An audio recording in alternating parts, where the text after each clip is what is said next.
Oh, y'all gotta come. Y'all come get y'all juice.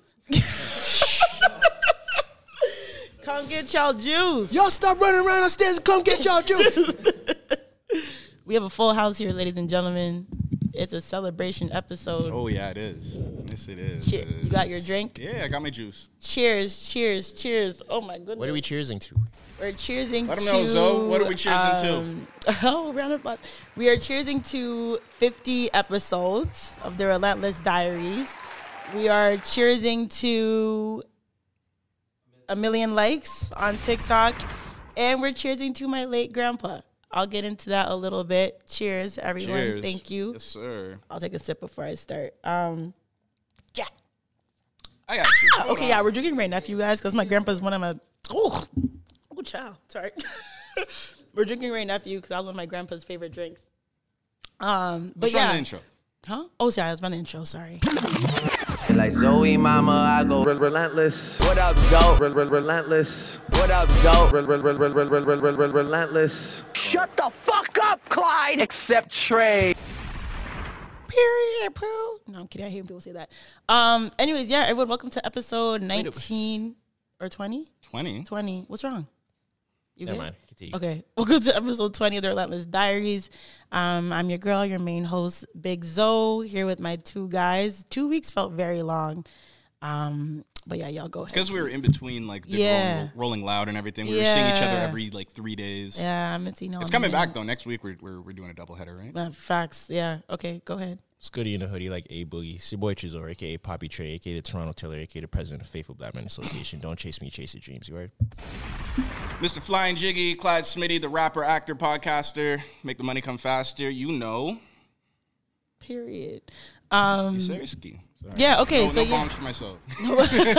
Yeah, it's been a long 2 weeks. We have a lot on the topic list. But if you do follow me on social media, Twitter, Instagram, you would have seen that my grandfather passed away. It'll be a week from when this episode. So on October 5th, on Wednesday, I didn't really speak about it much, I think, on the podcast, but he did pass away from prostate cancer that ended up spreading.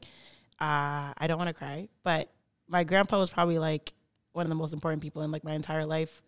You know, my dad passed away, which most people know my dad passed away at a really young age. I talk about that all the time. So for like the last 20 years, my grandpa's been there all 26 years of my life. For the last 20 years, he was like my dad, and he passed away. But he was here for 86 years. You know what I'm saying? He started a beautiful family. He had left a beautiful house behind, a beautiful wife behind, my grandma. And I'm definitely still in like the grieving process. But I wanted to come here and, you know, celebrate him. And I knew this was a big episode for us and just celebrate us and you guys being here and supporting me. So I appreciate that.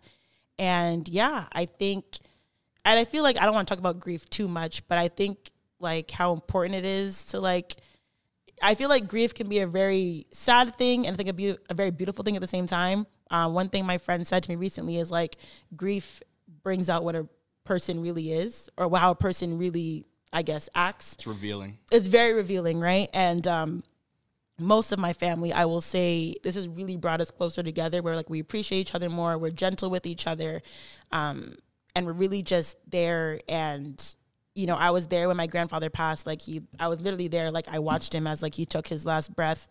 And, you know, I always thought like, cause my dad died really sudden and I wasn't there. Like it was my mom who was there. Right. And I always thought like, I never want to witness anyone I love die. Like I don't want to be in the room. I don't want to hold their hand. I don't want to see a dead body, any of that stuff. But I would say it was probably one of the saddest days of my life, but one of the most beautiful days of my life. Because I truly believe my grandfather went to heaven. Like I feel like I witnessed that transition for him. And I think that he always wanted to die at home. And when he was alive, I was like, there's no way in hell I'm letting you die at home. Like there's no way you're going to die in this house.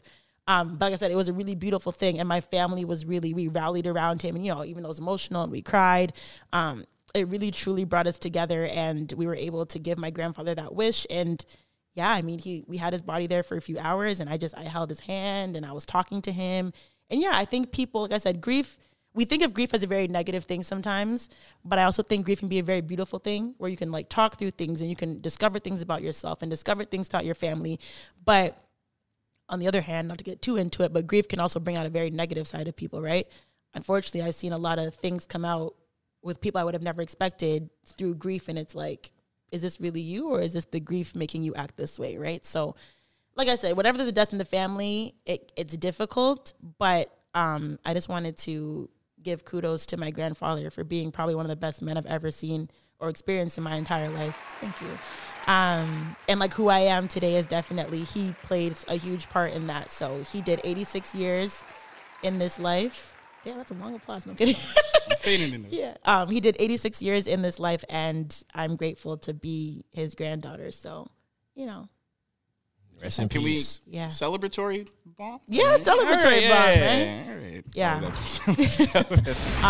One time. But yeah, I just wanted to give that little spiel because I know people were like, oh, like, you know, people, and honestly, like anyone who sent me like a condolence message or, you know, shared their story with me or even like sent me flowers, like that was I think one of the only things that generally got me through like the last couple of days was just knowing that so many people, like people who I haven't spoken to in years, who remember coming to my grandparents' house or a house party I had at their house. They're like, yo, like my condolences, like that house meant, you know, your grandfather welcomed us in that house when we were kids. Like, you know, we had that like house in the block everyone came to for barbecues, parties, secret parties they don't know about, whatever. So every single condolence message that I had comment, I genuinely appreciate it. Like when I posted the photo of me and my grandpa, like I bawled. Like writing that caption, I was crying the entire time. Like reading every single comment, I was literally crying, but not crying, obviously crying out of sadness, but like just crying because people took time out of their day to say like my condolences, you know what I'm saying? Like I know how much he meant to you. Even though I didn't know him,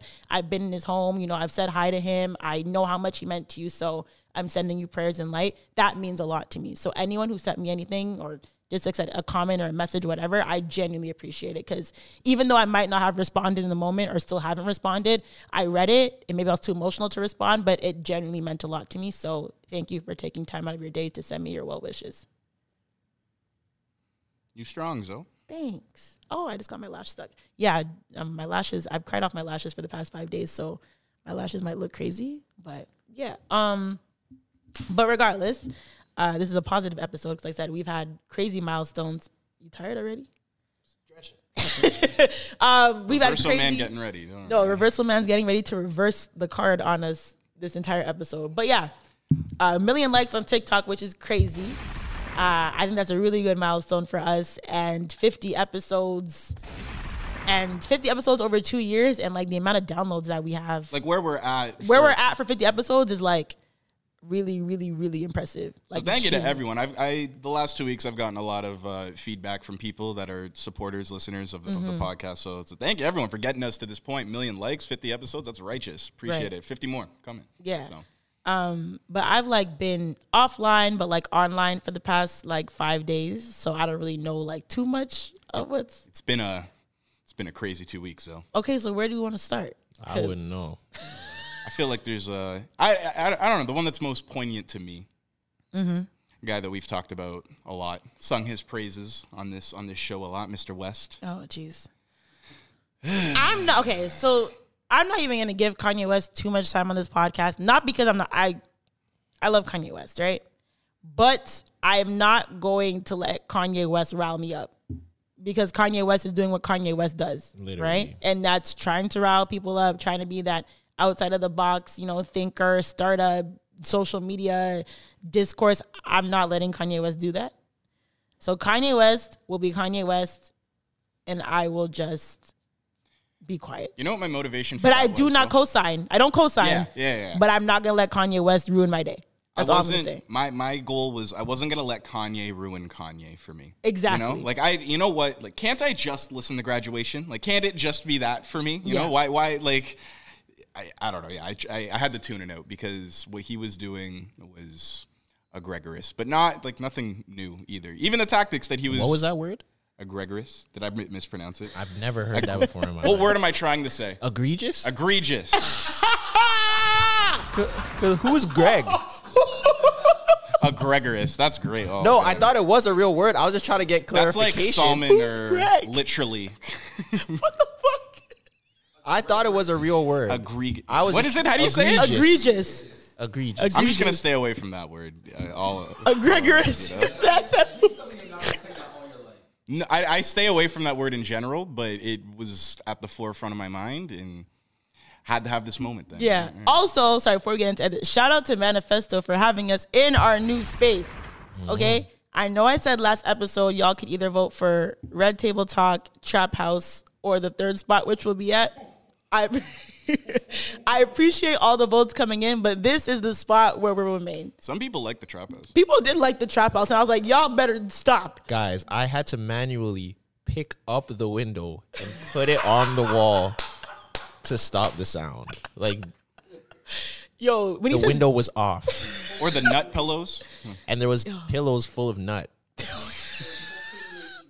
That's why the episode is called Sorry for the Nut, because when we walked in, there was like, there's like, I don't know if it's a nut stain, but it looked like a crazy nut stain on the couch. And we were like, yo, where the fuck are we? Like, what is this trap house we're in? It definitely wasn't a nut stain. I don't know, man. It was definitely a slushie. Slushy's not white like that, white? yo. Slushy's not white like that. But it was, I think it was like a white flavored slushie. But it would just melt and be clear. White? You know, like white Gatorade? Or like a white Freezy? It would just melt and be clear. Like, that was clearly white. Like, white. It was like milk. Like spoiled milk. Tresor said, you never seen a fat nigga nut? That's what it looks like. Fat niggas nut more than regular. I never said that. Whoa, hold on. Who said fat niggas Never nut? seen a fat nigga nut. Yeah. Wait, guys, I never said that. This nigga's instigating. Guys, over here. I never said that. He's Turn lying. that mic off. He's already started bullshit. You're muted until you have a point, all right? Until he has a point. You said you never seen a fat nigga nut. Tresor said, hold on. That's why they walk around with those towels, you know? Oh, ew. Well, not ew. I mean, everyone. Respectfully. No, you heard her. She said ill. Get her. Get her. Everyone deserves to nut at any size that you are. I did that whatever we saw on that couch that day, I don't want to be Very involved well rounded in with just having virgins. Also, at any time that you guys please, don't be shamed if it was quick. You'll get her next time. You get I don't care. Hold on, stop. I don't know if you'll get her next time, but we will give you a second chance. You might still nut quick again, but we will give you that grace. But you might not get her next time. You at least need a second chance. Bobbin? Have you ever like a nigga nut like so quick you're just like, okay, what the fuck did I waste my time for? Absolutely. Did Absolutely. You look back and like, maybe. That's why me and my old work don't speak. I still don't think that's fair. me personally, I still don't think that's fair. That you're judged off of something that happened in your body that you can't control. It's not like pee. Like, you can't hold your nut. I think you can hold it. How are you telling me? You can't hold. You could like try to do things to mentally make yourself delay the You gotta action. think of really horrible shit. But it's not like pee where it's like you can feel yourself like that you need to pee and you can physically like hold. I've heard guys say that, like, you know, they know how to prolong their nut. Yeah, but that's like a mental. But that's like a mental thing. Yeah, but that's a mental thing. I'm talking about you can't physically hold it like how you can hold your pee. Oh, so there's nothing you can really do. If you're past that point, then you're past that point. What's the sickest thing you thought of just like to hold your nut? Like, how did we I get don't here? know. This is I not don't on know. the topic list. I don't know. So Trey's asking what you think of in order to not nut. yeah. If y'all stay I dead just babies, do I'm math. out of here. I just do math or start rapping in my head. Start rapping in your head is crazy. Start rap. You start thinking of bars. You start. Yeah. What do you rap? Like an actual song, or like you're just freestyling? No, I'll just freestyle just to take my mind off of it. Do a freestyle right now. Like, give me an example of a freestyle. What are the might bars be you're if dropping during I'll be like, in the coochie bars. What I'll is be like, it? the wall is blue, but I am not number 2. I'm number 1. You know I come through and you know I got the gun. I don't do it for fun. You know I never run. My homie got the toolie and you know like something like that. If I'm throwing it back and a man is in his head saying, I'm not number 2, I'm blue, I am sick. If you are looking in the sky That's why, and like, if rapping you look to back, yourself, I'm probably sure they probably not noticed. But if a girl looked back one time, you just saw me mouthing, just Can I? I was probably just freestyling. what the fuck? Why would that happen? And you might be getting into it, like start hitting the Dougie. Hey, you're sick. You are. And you don't even notice that she like stopped and she's looking at you. You're like, oh, You know that's increased when there's a mirror you can see yourself in. oh, that's a real. That's what you're. When you can see yourself and you're like, Okay. start going extra. We need more women in the room. What the fuck Oh, is you going had on? your you had your. That's what. Hey I had guys, my what? Oh my God. You had your time. You had your moments with your This is our time now. You had your time last week too. Yeah, y'all were bombarding me last week with the Latin lover and all your bullshit. But anyways, speaking of rap verses, since Tresor is rapping to prolong his nut, question that I have, what do you think That's so is crazy for them to walk in? I know, sorry. Yeah, guys, we just had people walk in on us while we're recording each other like, what the fuck are they talking about? But anyways, what do you think is the most well-known rap verse?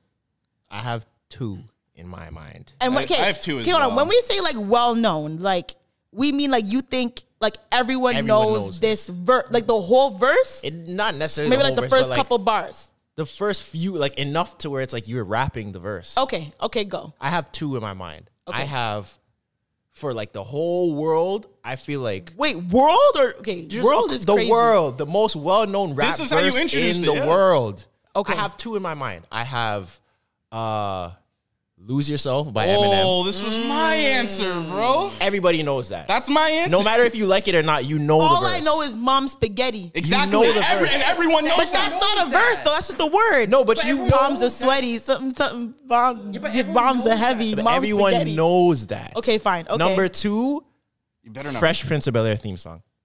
That's fair. I Does think that a count? lot. Yes, Yeah, it that's a does. rap. It's It's a a rap. It's a rap verse. Okay. I would say those 2. Clyde, what do you say? My most well-known, what I was going to say was exactly what he said. I think Lose Yourself, the opening verse to that, is the most well-known rap verse probably globally when it comes to hip-hop. Yeah. Like, I think that's so. true. I don't, my number 2 answer isn't necessarily what is the most popular. What I think is the best, like, rap verse that gets in, like, this is another word that I don't know how it's pronounced properly, and I don't want to do Egregious? it. Interpolated? Interpolated. Yeah, okay, I got that one right. Interpolated. This verse, Biggie's verse on Notorious Thugs, I'm doing dangerous, ain't too many getting to me, that's No. like... That's a little difficult. Yeah. I know what you're talking No, about. but you know how every rapper has like a verse where they like... They use an element of that verse, whether it's the flow, whether it's starting it exactly I know what like you're that. talking. I know what Yeah. you're talking about. But yeah, But most popular, I like... I would say Lose Yourself probably because the whites love Eminem, but also I feel like everybody knows that verse. A majority of people, I would say like 90. I would probably say like 90% of people who listen to hip hop probably know at least a few bars from that verse. Now I'm trying to think of my answer now. Actually, the one I think like the most is like Real G's movement science like lasagna. Like that's the one where like my boys know just off by heart. Like if you hear 6 foot, 7 foot, like that's the one. Yeah, Speaking that's of the which, a one. Millie might be very... I thought about a Millie too. A Millie might be there. I thought about a Millie too. I don't know if white people know a Millie. That's what I'm saying. Or In the Club. I was gonna say In the Club as like the chorus. Yeah, 50 Cents In the Club. But people know the or the verse of In the Club. I think In the Club was also like the most Or Many played Men. song. Yeah, Many Men. Many Men. I don't think white people know Many Men. White people know. I made a I list don't think once white of the people know most Many Men. iconic opening lines to songs. Like You have song, a list? Yeah, Okay. like Lose Yourself. I think Peso with ASAP. Like I'm a pretty motherfucker. Like that was big when it Problems came what out. I'm repping. That Tupac song, Hail Mary. I ain't a killer, but don't put. And everyone says that line. Or Hit 'Em Up. The opening to Hit 'Em Up, I feel like everybody knows I that. took your bitch, you fat motherfucker. Act Up is pretty. Act Up, you can get Yeah. snatched up. No, The opening to Act Up, Oh, real ass the bitch. girlies, the Remember? girls know that one. Yeah. Excuse me. The Bulls. I think Can't Tell Me Nothing is very iconic. Like that opening line. La. Yeah. Yeah, they know that one. Why they know But that? No, That's I it. had a After dream that. I could have bombed my way to heaven. Heaven, That's yeah. like a, That part, I don't know. I think that opening, everybody knows that. But besides that, I don't know. Also, wait, are you done or I have? no, for the most part. Who do you think, because I've had this debate too, who do you think is the most famous rapper of all time? Like just famous. Snoop. Jay-Z. No, I was going not to say Snoop. I'll Snoop say is Snoop. easily the No. most famous. I'll say Snoop, yeah. No. You think Jay-Z? I'd say Snoop. 50 Cent says that he's more famous than Jay-Z, like worldwide. Probably. I agree. Snoop Musically? is more famous than 50 Jay-Z. Cent. 50 50 Cent. Cent's not more I famous agree. than Jay-Z. No, I 50 agree. Cent is not more famous than Jay-Z worldwide. We're not talking about big. We're talking about like who your grandma knows, who someone in China knows, who someone in South Africa knows. Yes, because people know Jay-Z as Beyonce's husband. Even No, if they but don't people. know. But if you just put a picture of 50 Cent and a picture of Jay-Z in front of a random person and said, who are these people? More people will say 50 Cent more than they would say Jay-Z. And Jay responded to that on the God Did verse, right? People might know who Jay-Z is, but I don't think the common person would know his name. People know who 50 Cent, like people know the name 50 Cent. Yeah. So I think people would know 50 Cent's face before they know Jay-Z's face. But Who do you think is the most famous rapper? I agree that Snoop. Dead or alive? I'll say Snoop or Tupac. Sure. I was gonna say Tupac. You think Tupac's the most famous rapper ever? Dead or alive, like the most known? I would say say yeah, or Tupac. Then yeah, Tupac. I changed mine. Then Tupac. You think Yeah. Tupac is known today around the world?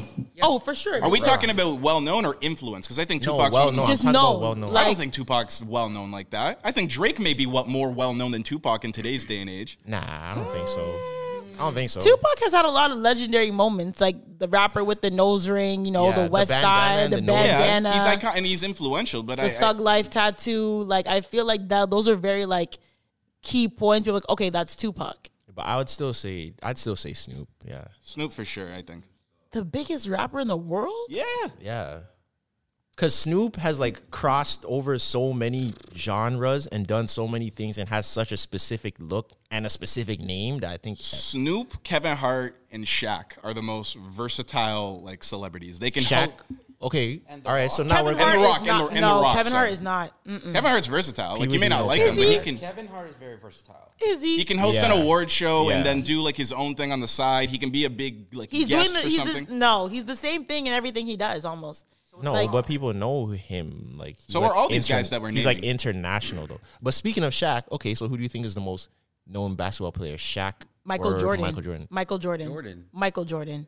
Not a question. I see why you're asking this question because like I think there's like Bro. I've heard stats about like Shaq has sold more shoes than like Michael or something like that. Definitely. But I Well, do I don't know about that. We're talking Okay, about more well-known. Jordans? No way in Low hell. key, I think Shaq's have sold more than Because Jordan. Shaq sells them in Walmart. They're cheaper. There's no. Yeah, I don't know. There's no way you can tell me that Shaq's shoes were sold more than Jordan's. I don't know. Somebody look it up. I Someone think get so. this. Yeah. All right, I'll do Someone pull it up. Like you'd be surprised that Shaq's have sold a lot. But I will say that Michael Jordan is definitely more well known, especially on a global scale. Bro, when I was Yeah. in Dominican, I was drunk as hell. Not Dominican, I was in Mexico, and I was wasted. This is what I so drunk, but I vividly remember this. I was drunk in the pool, and this guy was talking to me, and his accent was so like or Spanish, I guess, whatever. His accent was really really thick, and he was like, "Oh, like what's your name?" I said, "Zoie, blah blah," and he was like, "Oh, like my name's Michael," and I Like said, Mikael Jordan. and I said, "Who?" He's like, Michael. And I was like, I still don't understand what you're saying. He's like, Michael. And I was like, what is that name? He was like, Michael Jordan. Mikael Jordan. And I said, Michael Jordan. His name is Michael. Got it. Yeah, my accent was probably so terrible. I don't know. I was very drunk, but I was like, until he said Michael Jordan, I had no idea what his name was. Michael Jordan is well known. You know how when you go to a Latin country, has this happened to any other guy? When you go to a Latin country and the people just call you like whatever black person they know? Yes. That happened to me in Mexico. I was walking by this group of guys and they're like, hey, Sean Kingston. No, Like, you're a liar. I swear, No I swear on my way. life. No I swear on my way life. in hell. No, it's the same thing happened to me. They came up to me, it was like, "Hey, weekend," like same thing. Okay, no. It's why they put me next to Jay-Z in the fucking yearbook. Like That was a stretch. That was definitely a stretch. Sean Kingston's a stretch. You look But I nothing told you, like they Sean say, they Kingston. just say whoever they know. They said Sean Kingston. That's Sean insane. Kingston. I can't find how many. If someone can find how many Jordans have been sold, I know that there's been 400 million Shaqs sold. I can't. I'm googling everything I can. I can't find how There's many. definitely been more than 400 million since Jordan came out. I don't know. The only reason that I They're would believe exclusive. the Shaq thing is because Jordans, like Are so exclusive. Jordans are exclusive. Like the size, like the run is smaller. They're more popular, but the run is smaller and they're more expensive. Like everyone had Shaqs as a kid just because they were cheap shoes that your mom would just buy you at Walmart. So I can see Stephon Marbury's. Starburys. He's Number for Jordans? No, it was 440? 400 million for Shaq. I can't find. If you can find how many Jordans total ever have been sold, then Do they even have that info? Yeah, they do. Okay, well, I was struggling to find it. I was gonna feel say like I don't know how everyone y'all had gonna Shaqs. find that, but yeah, I don't know. I think okay. that Next, wait, hold on. Let's because I like this. I love Next, soccer player, most famous soccer player ever. Oh, what's his? I say Ronaldo. Ronaldinho. Ronaldo's the most. Ronaldinho. No, Ronaldo I saw a debate about is Ronaldo the most, between Beyonce today. He's the most followed person on Instagram. Yeah, but I'm talking about the most known soccer player ever. I say Ronaldinho. No, it's Cristiano. Ronaldo moves like a Coke can out of frame and like Or, Coke stock drops wait, like actually- $5 billion. actually, like, I think no. it's Ronaldo. I might change it. It might be. I don't know. I have a strong Messi? argument for David Beckham. No. Not over absolutely Cristiano. not. No. But you're No. telling me you're picking Ronaldo over Ronaldinho? Yes. Yes. Yeah, For for most popularity? well-known soccer player, Most absolutely. Yes. I don't think so. What are you That's saying? what What I are you said. saying? Yeah, give our TC the mic. You're saying Ronaldinho You're or you're saying saying like Ronaldinho? Messi or someone? For me, Ronaldinho would definitely be bigger than Ronaldo, just based off like the run that he had, and because Yeah. he was like held in a positive light for so long. Before Ronaldo, I feel like he garnered more fans. Is it an influence type thing? I think 'Cause it's I like don't know soccer as no. well. It's like the. That's It's my like the. guess. I would say Is it it's like like it's AI like the versus Michael. Kobe? No, it's like a Michael Jordan Kobe thing. Yeah. Where it's like Michael Jordan was Michael Jordan before Kobe. Ronaldinho was Ronaldinho, and Ronaldinho has a Ronaldo. very specific look. Yeah, Also. I hear what you're saying. And yeah. Ronaldo, like I don't think Ronaldinho's doing the same thing on Instagram that Ronaldo is. Because he's Morgan. not from this era. You know too. what I mean? That's like saying, okay, LeBron has more followers than Michael Jordan on Instagram. So It doesn't matter. therefore, It doesn't matter. I don't know. I say Ronaldinho. Ronaldinho looks very that's a specific. distinguished person. I'm not putting No, Messi I'm above not putting Messi Ronaldo above either. Cristiano Ronaldo. Yeah. No. Because Ronaldo's Messi really kind of good. just looks like a guy. Like if Messi's not in a soccer jersey, I don't feel like a lot of people would know Messi's face. Some next European. That's man. true. That's actually very true. I think so. At least for me. I think football's a difficult one because they have helmets. I mean, Brady's Brady. Probably Tom Brady, honestly, yeah. The most known football player? Or Did Joe Madden play football? Forgive me. Joe Madden, or was he Yeah, just a isn't coach? that why the no, I swear he was just a game coach. is called Madden? No, guys. OJ. That's a good one. Yeah. Yeah. OJ is the most popular OJ might football be player. one of the most. Yeah, did he fit? but not because of. I mean, because of football, but also not because of football. Because of Not his the hits, same but not Broncos. really because of his hits. Hockey, are you going Wayne Gretzky or Sidney Crosby? Wayne Gretzky. Wayne Gretzky. Wayne Gretzky for sure. PK Subban, nigga. Shout out. Are you kidding shout me? Out my guy PK, but Wayne Gretzky over Sidney Crosby? Yes, Yeah, Wayne yeah, for Gretzky over sure, Sidney for sure, Crosby for for sure. sure. Yeah. For sure. Okay. But speaking of this conversation, I feel like when we get into this, it's because North Americans are so enclosed around North America. For example, Tom Brady and Gisele Bündchen, the reports of them getting divorced, right? People are like, oh, she's going to be nothing without him. How could you leave Tom Brady? Oh my God, he's going to lose all this money. It's an eye-opener for me, man. Gisele Bündchen is She's up. what do you mean she's up? She is a world class, and when I mean world, first of all, she's from Brazil, right? She is a world class supermodel. She's known in South America, she's known in North America, she's known in Europe, she's known in Asia. She is worldwide. If Gisele Bündchen travels the world separately from Tom Brady, she's getting noticed way more than Tom Brady's getting noticed as for who she is. It's also reported that she is worth $100 million more Yeah. than Tom Brady based on her career. So when it comes to this like North American like stigma of like, oh, like we're in this North American bubble and this is North American football and he's so famous and rich, did we forget like, hello, like the world exists outside North America?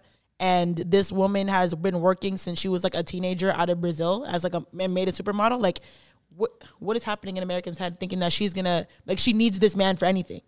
Yeah, but North Americans, like, we feel like we're the center of the world. And it's That's also very true. like Even though we're- the most North American people in the world, like football fans. Yeah. You know? Even though we are the like minority technically in the world, like in terms of people and population.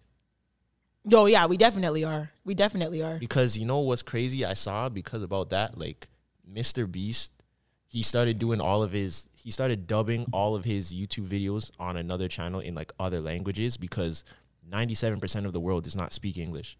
So 97% of the world are not seeing your videos. So if it's in other languages, and that literally makes so much sense. Because that's why, think about how much people are in India. How much people, 97% of the world does not speak English. Facts. yeah. If you look at numbers, think about Asia alone. India, China, just them two countries alone and the billions of people that they have. India doesn't have billions. India has like They 2 have like billion a bit- people. they have a No, billion. it did not. Yeah, they Zoe. do. Billions. I'm pretty sure they do. India does not have 1 billion people in that country, yo. Yes, do you know how many people are in India? I need a screen. Do you know where how the much a Google billion behind us is? So you can see it. Someone search how the Everybody population get on of y'all India. Googles. There's no way the population of India is over Yes. a billion. Zoe, I would where- give it like 600, 700 million. No. 1.3 billion 1.3 people billion? Yes. Yo, in There's- India. India's not that big, eh? there's Yes, 8 million what? people in the world. India is like land The mass. India population. is, No, but we're talking about the population of India. I know, but I'm saying to have 1.3 billion people Yeah, in a okay. land space like that, that's why they're hanging off the buses and shit. Zoe, they have 50 no billion roads. They have people. rooms, like, to move around. Like, No, like dead ass. They show buses in India and there's people That on they're top. hanging off they're the hanging side of the off. bus. I'm not joking. Have you guys not seen the videos? You're right. No, There's facts, literally facts. videos of them like hanging off the side because that's crazy populated. Yeah, there's a lot of people. The traffic there. That's why they don't. The traffic is probably. That's why they're literally on top of the bus. Do you remember Those when are COVID? mopeds. Remember when COVID hit India and they were like one of the most Yeah, ravaged because countries? they're so heavily populated. They're on top of each other. Because think about that. Between 1.3 billion is between mad. all the countries, what do they speak? Because I don't want to get it incorrect. What do they speak? The language that they speak in India, It depends. the primary language. Is it Hindu the or two Punjabi? primary ones are Hindu and Punjabi. In Punjabi, Okay, yeah. but between the people who speak Hindu and Punjabi, all the Latin countries that speak Spanish or whatever like dialect variation, and Right. the people that speak like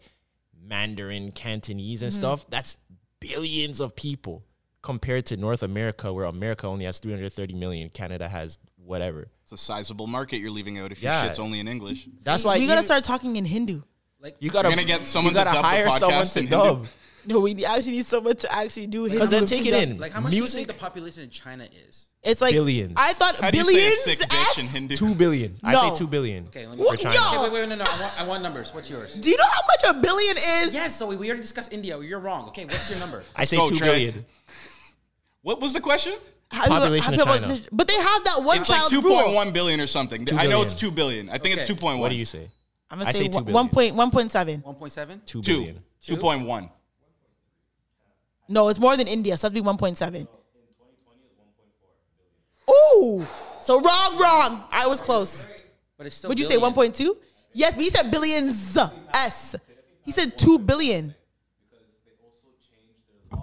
Have more than one kid now. Because before, you can only have one Yeah, child. they're the one child rule. But Yeah. now you can have 2. So I'm pretty sure from then till now, it's like One kid and then you're done.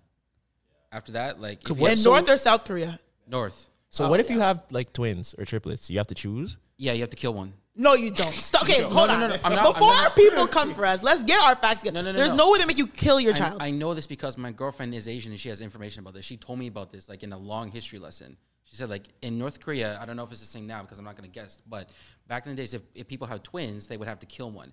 Majority of the time, if they had twins, if it was boy or girl, they would kill the girl because men were highly favored in the wars. So who's gonna breed if you kill all the gal?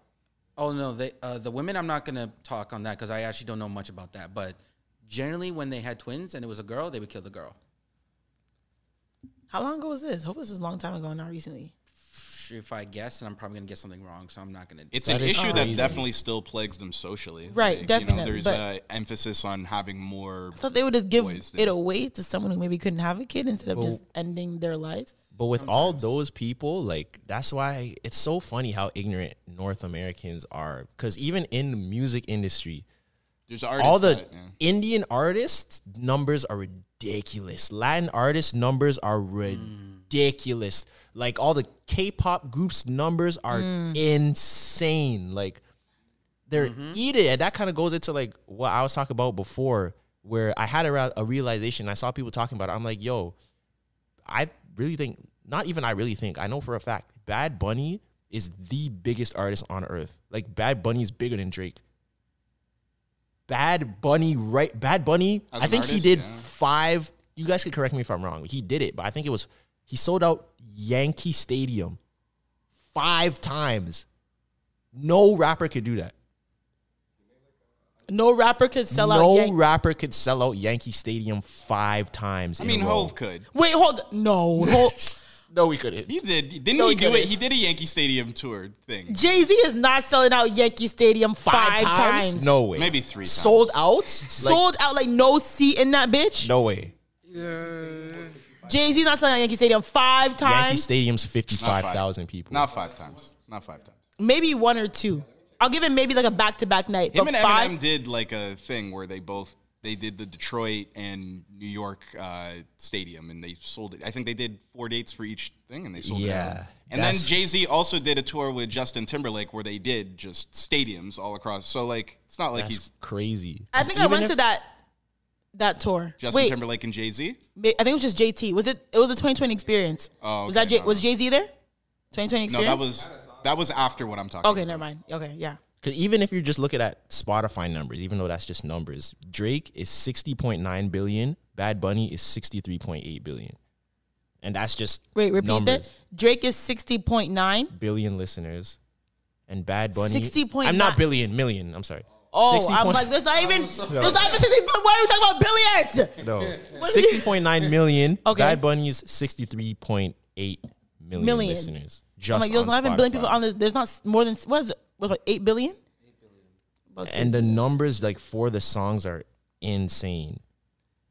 And how did this start with Giselle and Tom? Giselle Bündchen and Tom Brady. You know, because just the world's ignorance. Net worth and your following and your like, you know, how big of a brand you are aren't always like correlating directly. You know, Even I went and looked up Drake and The Weeknd's net worth.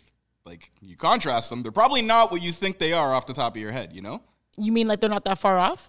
No, there's a gap. big disparity. Right? And You mean The Weeknd's lower? no. I swear they said Drake's a billionaire. This is what I mean. Like, Who is but lying think about to us? No, but Zoe, think about it though. Drake has never done like a stadium tour, and that's what The Weeknd's embarking on right now. Drake's right? definitely done Are you just stadium talking tours. What are you music? talking about? Are you I'm just talking about music? like the Rogers Center and like when Drake would go to New York, he's doing the Apollo Theater. Like, he's not doing Yankee Stadium. He's not doing MetLife. He's not Madison doing City Square Life when Garden. he's there, right? Yeah. Has Drake done the Garden? That's different than a stadium. That's I an don't arena. know. But the Apollo Theater is huge, is it not? But it's different than a stadium that holds 55,000 people, you know? When The Weeknd goes on tour, every stop he's going is an arena, is Rogers Center or Yankee Stadium. I think Kendrick too, right? Drake, no, he just does arenas. Drake, I don't think Drake has performed at Rogers. But when he does a tour, that's not the type of venue that he's doing. No, That's what I'm saying. he always usually does Scotiabank. If it's a concert, he'll do Scotiabank And Arena, think of the difference between Scotia and Rogers Center. which I didn't know. So Scotiabank Arena, people don't know, that's like where the Raptors play in Toronto.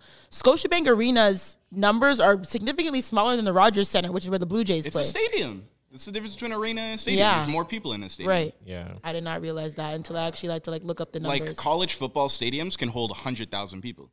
Yeah, those are insane. But yeah, Really? Yeah. college football. All the stadiums records are for attendance huge. and everything are all college football games. Jeez. But yeah, I just brought that up because it's crazy to think like a lot of people would think that like Drake is Drake and Drake's the biggest artist in the world, but I'm pretty sure there's like K-pop groups and Indian artists that rival Drake's numbers. Like definitely. Even the guy that died, what was his name? Sidhu Moosewala. Yeah, He was Sidhu Moosey. huge and he was from Brampton and I didn't know that. Word. He was huge. Was he the brown artist that got shot? Yeah. Where did he get shot? India shot in Canada? No, he died in India. Jeez. He was huge, bro. And he's from Brampton. And I never heard about him until that situation. So why isn't Nav bigger? He is pretty big. No, but he's. But Nav doesn't make music in But he that doesn't make language, music for in whatever language. Yeah, in it Hindu is. or Punjabi or Yeah. for I'm talking Indian like culture. that direct. Nav's still got a pretty sizable brand. Like, Even like BTS. you saw that set? Like, he got a primetime set?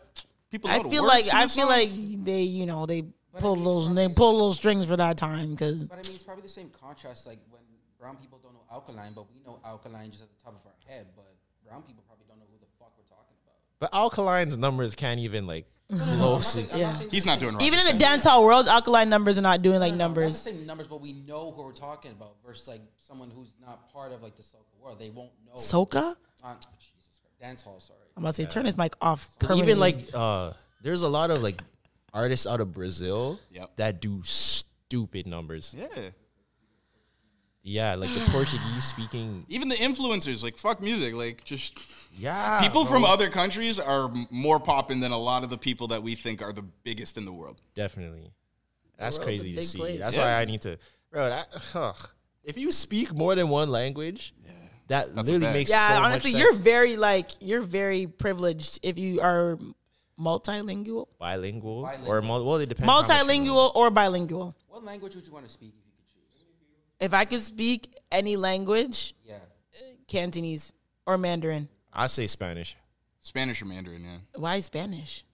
It would be cool to be able to talk. But yeah, if you go to like China, you can speak. When I worked at Nordstrom, people who could speak, because people, you know, obviously Chinese, they're very into their money, and there's a lot of wealthy Chinese people in Toronto.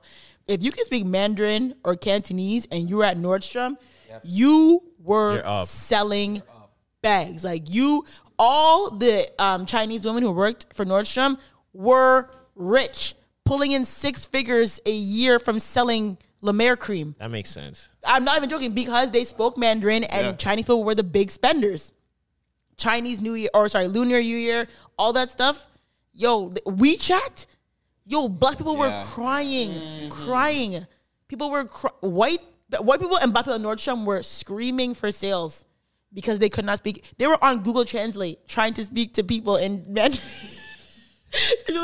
Mandarin and Cantonese because they were losing sales. Damn. Yo, I'm telling you, I'm like, yo, if I could speak Mandarin or Cantonese, All right, I choose Mandarin for sure. Well, I'm just thinking of my lane because I'm saying like Spanish or like a Latin variation, because like in terms Music. of just Yeah. like the entertainment world, speaking Spanish, you're out of here. Do you think Drake can actually speak Spanish, or is he reading in the booth? No, of course he's reading it. Drake has never said that he can speak Spanish. I don't know, because he be like, When did you get it in your head that you were like, Drake thinks he can speak Spanish? when he dropped, what's that song? Mia? Mia. Wasn't that song with Bad Bunny? Yes. What's his name? XXX Tentacion made a song in Spanish too. Did he? Dudes be Justin making songs Bieber in did Despacito. That doesn't mean he can speak Spanish. And Beyonce did what? What's that song Beyonce did in Spanish? What is what word is this? Make it come to my head. What's that song? What word is this? What's that song? I'm trying to get the line in my brain so I can remember the song. What's that song Beyonce did in Spanish? I don't remember. I know what you're Beyonce talking. I ever can did. see the video, I think, in my head. Yo, someone Google it, please. What is that song she did in Spanish? It was a big song. Yeah. That Beyonce. I don't remember. Yes, a it was Beyonce Spanish huge. song. Why can't I remember the song? Why? It's I in can see my the head. video. Everybody shut up. It's in my head. I keep getting Despacito. What was the song? It was like, oh my God. Someone What? look it up. Please play it because it's going to bother me. What the hell was the song name? Miente. She was a feature. Play on, it. Play it. Play it. Mi gente. Yeah. Beyonce She was on the there? remix. Yeah, she was did on a the remix. remix. I remember that. Yes. Well, I'm not playing. I don't get copyright. I'm Yeah. not playing it. Oh, well, I mean, But yeah, that was. I remember that. Yes. Beyonce. La la la la la. Yes. Yes. Wow. What she Yeah. did she speak Spanish? I saw she Yes. She spoke Spanish in it. You was in a know, minute because I'm fertile. speaking of That all song. this, I really admire what's it, Bad Bunny. Yeah. His it seems like he doesn't fully speak English. Not at all. And he doesn't care to. And he's committed to And I not. respect it. I love that. I respect really it. appreciate that. Why part would from he him. need to? I don't need to learn your main language. Fuck, Exactly. I rate He speaks that like a energy. little. I saw him on the shop. Like he has He had a bits full and translate. pieces. Yeah. Bits and pieces. But yo, I'm saying when I see like North American or like American or Canadian artists like speaking like fluent Spanish, I'm like, yo, I'm like, are y'all actually bilingual? Or are y'all in the booth like, like Yeah, they're reading for sure. It's fantastic. See, and that's why a lot of like Latin artists that started as like rappers and singers, they just started making music in Spanish and they're Yeah. up now. Look at like Becky G and all those type of Drake people. Bell. what? You know Drake Bell? Remember Drake and Josh? Excuse me? What did he do? So Drake from Drake and Josh was like, remember Drake and Josh? He was Yeah, like the that biggest Canadian thing. TV. Is it a And then- Canadian TV show? I don't know. It wasn't. Drake No, it and was- no, Josh? no, No, it it's wasn't. Nickelodeon. I'm on thinking to- of Life with Derek. He Sorry. went on to have a solo music career, and it was shit in English, and then he rebranded In what? In Spanish. There's a joke. And now he's hold like on, a hold big on, hold on. artist. Drake Bell is the most white ginger looking artist. There's a How is joke he there. pulling off? Say it.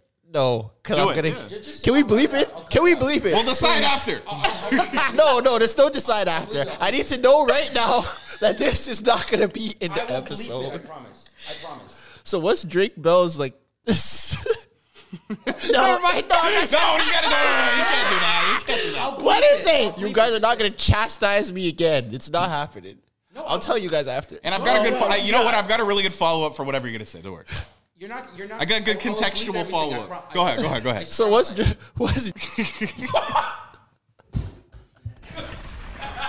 It was all right. We're keeping it. No, we're not. Let it run. No, we're not. No, we're not.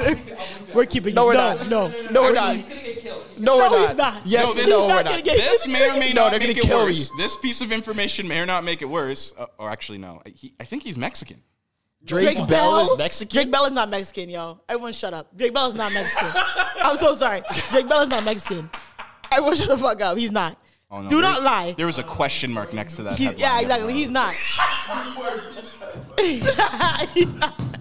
He's not fucking Mexican. I mean, it's not that far from He changed Tijuana, but his it's not name. Mexico. He changed his name from Drake Bell to Drake Campana. that has to be racist. That has to be racist. That has to be racist, discriminatory. It has to be all the above. You're fine for what he just did. You're fine. No, take it out. We're bleeping it. It's unclear why Drake has made the move to sing, and no one knows. Yeah, I'm telling you. But some Latin music be banging that la mama. So he grew up in Southern California, and That there's song, Mexican culture. Mama wanna. But that's like Mama wanna. Dominican, like dembow music is hard. Yeah, when I'm in Mexico, I'd be the pool like la mama, la mama, la mama, la mama. That song's hard. Yeah. That song bangs. Drake Capano. That's crazy. He needs to face God for that one. Because how he is gonna pop up as a Mexican? You know what his reasoning was? I grew up. Like, what the fuck? You can't just pop up like a Mexican. That's like walk up and say, "Yo, Spanish people I'm know what Mexican. it is." I'm Mexican. Came outside in a flannel and some Dickies and Chucks. Who the high socks? You're like, brother, you can't just. And came out flexing. You can't do can't that. do that. Guys. You can't fucking do that. Guys. I don't think. No, that's not. That's a group of people. I'm not. Okay, That was we have to cut it. California. Those are the words of Tresor Gray. I do not co-sign. Those are your words. Is SA offensive? SA That's not means like offensive. brother or like friend. SA means friend. But Okay, that's what yeah. they call themselves in California. All the essays, yeah. they wear plaid Listen, I shirts watch Snowfall. with Dickies. I watch Snowfall. I watch Breaking the Bad. vatos. They always say, "Ew, esse." Ew, esse. They do. I watch the show. They always say esse. Okay. Yeah, she's not wrong. I'm telling. If that's what Factual. if that's what they say on That's TV. why I was always scared. Like when I go to California, especially when I was younger, like when my friend went to school in LA and we'd be out there, when you talk to the girls that have like cholo brothers, it gets dangerous. Is that an offensive term? Cholo? No. No. Okay, just checking. When you talk to girls that have cholo brothers, it gets dangerous, bro. Because especially if you meet them, a lot of them are not really fond of us. The Negroes, of course, nobody's fond of us. Who likes Negroes? They don't Unfortunately, They don't really nobody's like fond of us, bro. And if you see them, like, yo, so what are you talking to my sister? Fuck off. That's what they be doing. Tresor, stop. Why are you What do talking they to? say? No. Why are you talking to my? Why are you talking to my sister, Holmes? No, he's not off. It was better the first time. The first time was way stronger. You gotta try again. They're scared. They strike fear into you. Yeah. You guys need to Because stop. at least like the Bloods and the Crips, you can reason with them. Because it's like, come on, my brother, like two black men. Come on. Yeah. Wait, there's no Spanish Bloods and Crips? There has to be Spanish Bloods and Crips. There probably is. No, but there probably is some. But majority black. Yes. The Vatos. Did you hear of the white guy from I can't remember if he was from Beverly Hills or one of those rich places, and he joined, I can't remember what set of the Crips it was, and they were doing shootouts in his parents' like Beamer, like S-class Beamer, and then he got locked up like some white kid? blonde hair, blue eye, rich white kid. He just wanted to be a gangbanger, and he joined the Crips, and they like killed some Can random you just person. join the Crips? Like, I go, yo, we're not to sign. Like, how you just join the Crips? You get jumped in. You have to get jumped in. You have What to do you get mean jumped in? They jump you. Oh, like that's a real thing. yes. No, that's a real thing. You get jumped in, but they have to accept you. But of course, for them, they're probably extorting him. Like, yo, you have to help us fund it. Like 6 But they definitely probably jumped him in. When you say He was a jump Crip. in, it gang means fee. Yes, like hands and feet put on you. You have to get jumped into gangs, And you need to like and you have to get jumped out of gangs if you want to leave too. you gotta like be able to like put up your. You gotta be able to like, handle it though. You know. Yeah, no, that's a You gotta fact. hold too. your own when you get jumped in though. If What's you want to the- leave, you have to get what's jumped the out. dollar amount that you guys would do to get jumped into a gang? Like, do you mean how much dollar would amount? someone People are have doing to? it- How much No, do you I'm think saying- 6ix9ine paid for all Time those out, bloods to be time. in his video? Hold on. How much would someone have to pay you for you to get jumped into a gang? I mean, a Wouldn't lot wanna of be in it. Everything has yo. I believe everything has a price. Yeah. How much So would you're asking someone to have get to? jumped, and not jumped into a gang. No, I'm saying I will pay. I will pay you X amount of money for you to get jumped into the Crips for 6 months. However much a Rico costs. No, but that doesn't. No, but I'm just saying, like, the phrasing of that question doesn't really make sense. Why? Because I'm paying you. why would you be paying me to join the Crips for 6 months? I would have to want to do that. Listen, I'm telling you, Tresor, I have $1 million or whatever amount of money in my bank. But also, if that's the move, the Crips, I could probably become a Crip if I'm giving them the $1 million because they're just extorting me now. Can you answer You see the how Chris question? Brown claims blood? I guarantee the Bloods didn't jump in Chris Brown. Oh, definitely not. But he Exactly. probably So has They didn't to- jump he in probably Lil has Wayne to pay either. a fee, The you fuck? know, regularly to keep up. Even with that. 6ix9ine, they didn't jump Did in. they jumped in 6ix9ine. YG? Yeah. Probably. Well, YG was a Oh. gangbanger before he was a rapper, but and Nipsey and all of them. They were That's true. gangbangers And before Snoop they Dogg, were yeah. rappers. Yeah. Okay, but my point is, what is the price? If I was a magic genie and I came to this resort, I have whatever dollar amount you To have get jumped. to get jumped. You have to get jumped into the Crips or Bloods and be there for 6 months. Well, I mean, the jumping in is the hard part. Once you're a Crip or a Blood, then it's kind of cool. Is it? Yeah, I know. Is it though? Is the jumping is the hard part? Yeah, it is because everyone in the gang is not a driller. Like, people have different jobs. I'm not the one that's always riding out on the mission. But you're in it. So if the whole squad gets hit with a Rico, you're Might just being get listed. hit with the Rico. That's my Possible. answer. However much it costs to beat a Rico charge is how much you need to give me to get jumped in. How much is that? I don't know. I have no idea. probably a lot. Ask 6ix9ine. I'm a magic genie and I'm outside of your bed at night and I said, just wake up. How badly am I going to get beat? I don't know. No, All that I- matters. To the point where like you have two broken bones, Two broken bones. and like both black eyes. They're not going to break your bones. I'm gonna break your in a bones. pack out. They're not going to break your bones. I need you to run the corner. You'll get a after. couple black eyes, but they're not going to break your bones. Couple black eyes. How many eyes do you have? If they're kicking you, they hit ribs. If they hit ribs, it's possible. I'm going to need... I'm your genie. Give me your cost. I didn't put a number on. I just want to know how much it would Damn. cost for me to get your Just sword think about jumped it. You're into. in the gang, and then you're liable still to like get booked for shit once you're in the gang. Only So 6 months, You though. need money for lawyers and shit, and to like It, yeah, to and it launder depends- your money and everything. Like you need a lot of money. So what's And the, it yo? depends The on number my- is yours. It depends on... This is why I'm saying it's different from just getting jumped, because the gang aspect, it depends on my job in the gang. You are 4L. also. You are 4L. Am I just like a Chris Brown where like I'm affiliated, You but are I'm not in the going gang, on drills? Tresor. You Yeah, are but in that's the- different. Oh my God. If whatever set Chris Brown is associated to goes down for a Rico, Chris Brown's not going down for the Rico. No, he's not. Ray J's not going down for the Rico. What gang's Ray J in? Ray J's a blood. Okay, come on. He now, is. now, Yes, he now is. they're Ray just J's having, a blood. Now they're You just guys having don't know fun. about Ray J. No. Ray J, when Ray J was you young, live in Staples skit. Ray J is a gang member. He's one of the Now most that it's- influential people ever. For There's talking no about way it. you Ray J? can be a gang banger and make "Sexy Can I" like one of your first songs. That Chris makes no Brown sense. made Deuces. Yeah, but Chris Brown wasn't a gang banger from young. He Ray kind of J- just like You also gotta understand, Like- so like to like- be able to travel and you're an artist and you're gonna perform in different cities, like you need to check in, you know? Like you need to be cool with these sets. For And sure. I If think that's your life. That's Everybody kind of like doesn't an have to do inflated that. thing of what Chris Brown has, in my opinion. I think he just kind of, has these guys. He's cool anywhere he goes as long think as it he depends pays on- his monthly fee. It depends on the Monthly role. fee? It depends on the role that you're doing.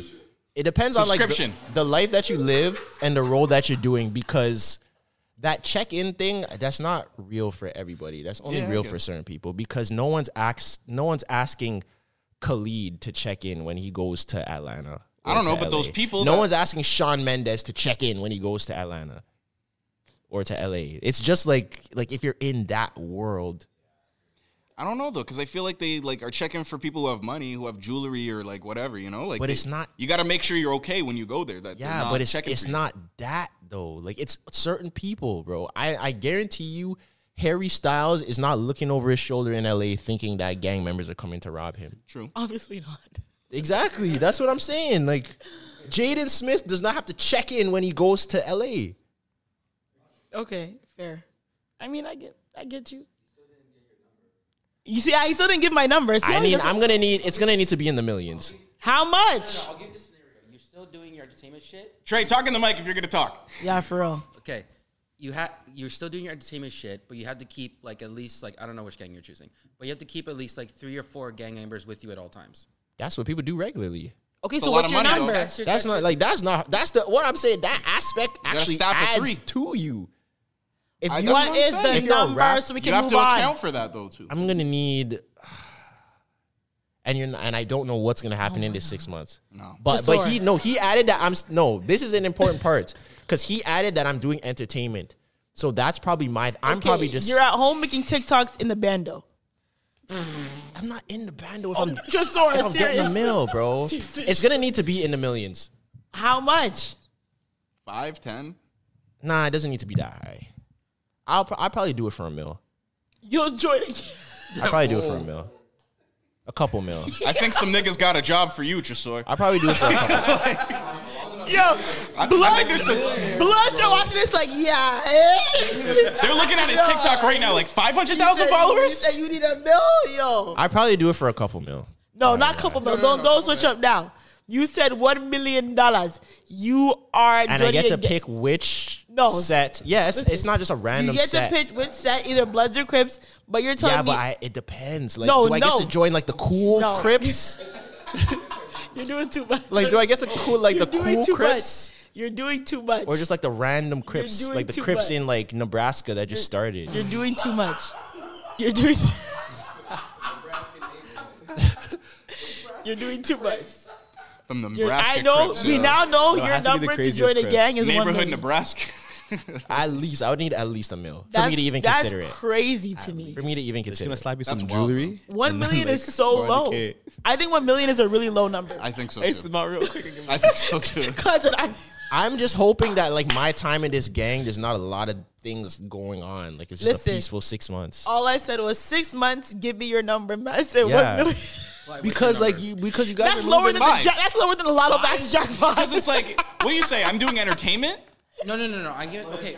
That's lower than for you. I'm giving that's lower than cash for life. You're being in the hood and you're selling at a trap house. I'm living in the hood. You're living in the hood with a 5% chance of hooking up with like an entertainment company. How long do I have to do this for? But I feel like 6 months. 6 months. No, but what I'm saying is I feel like you guys are kind of like exaggerating the role that you have to play if you're in a gang. He told me I'm in you the can bando. You can be a Crip or a Blood and like you're just chilling. Like you don't have to be the shooter. You don't have to stop. My point is this is you the just whole get jumped in. No, this is the point of the question. My point is I come to you and I say, Tresor, give me a number of how much you would like to get paid if you can get jumped into whatever set you want and be a gangbanger. You can get put as shooter, you can get put as driver, you can get put as bando. I don't know what they're gonna do. No, but you know what? Zoe knows all the positions in the gang.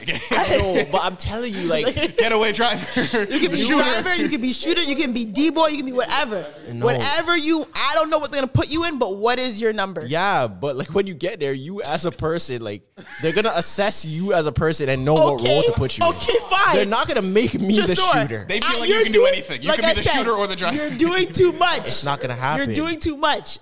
I just want to pay to get you jumped in and in the front door, and whatever they do with you is what they do with you. I'll take an ass whooping for $1 million. That's not the ass. Next topic. He doesn't want to answer. He doesn't. I did. I said $1 million. But I'm saying you're in the gang for 6 months, and I don't know what your role will be. It can change every month. I don't know what your role is going to be. I'm telling you, that's not going to happen. Okay.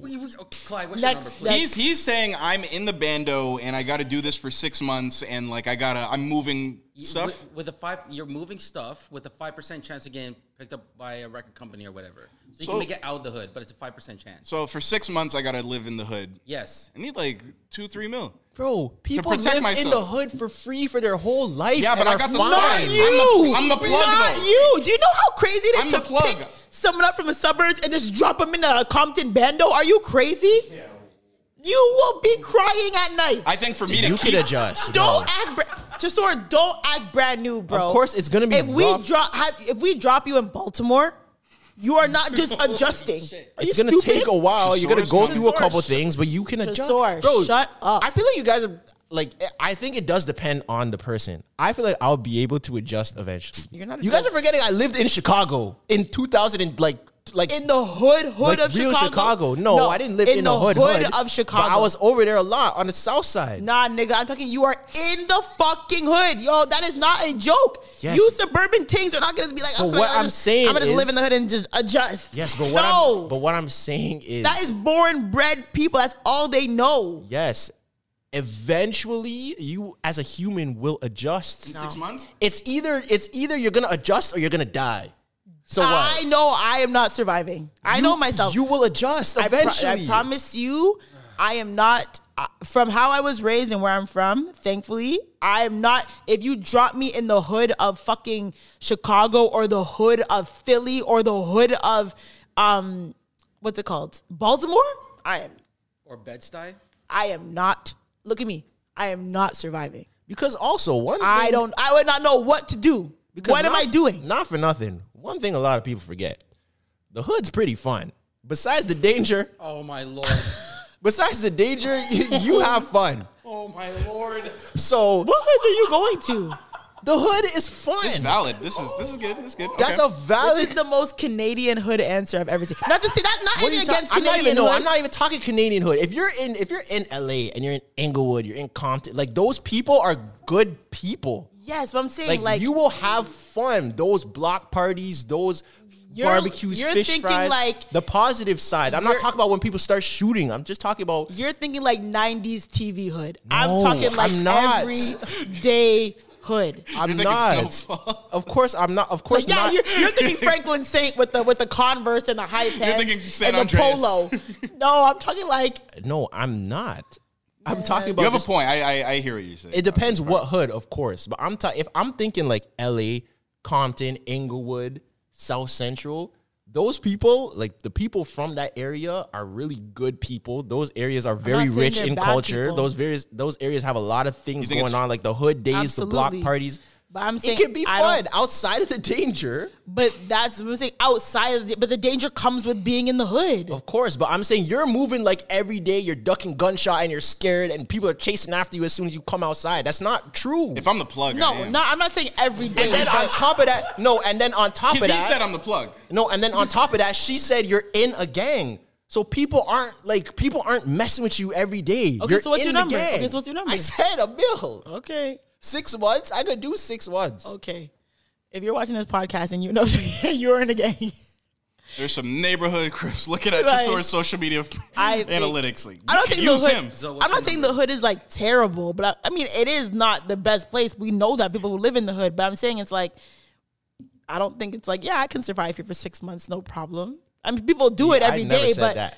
I'm saying us not being from the hood and just like having to adjust to that's just not easy at all. And I don't think it's just like I can be here for 6 months and adjust. What? You'll be forced to adjust, is what I'm saying. And I'm crying every night. You might get robbed a couple times, but you'll be forced to adjust. You might I've lived get in areas robbed they a couple may times. consider the hood here. Like, 24/7. could do it. I just think that I know myself. How much would you need? Yeah, that's my question. Bro, too. Zoe eats at STK. Yeah. She's I not. don't even like STK, first of all. Zoe eats at Harbor 60. I don't like She STK. is not going to Blueface's Fish and Soul over in Compton. Like, if the last studio Yo. scared her that much, could you imagine her? Okay, in the first of all, it real didn't hood? scare Like, me. It didn't scare me. I just said we cannot be professional here. yeah, Zoe's I not said- that person. No, Zoe's I'm like, not scared, you know but- that Jamaican auntie that sits like this? That's not. Like, that's Zoe.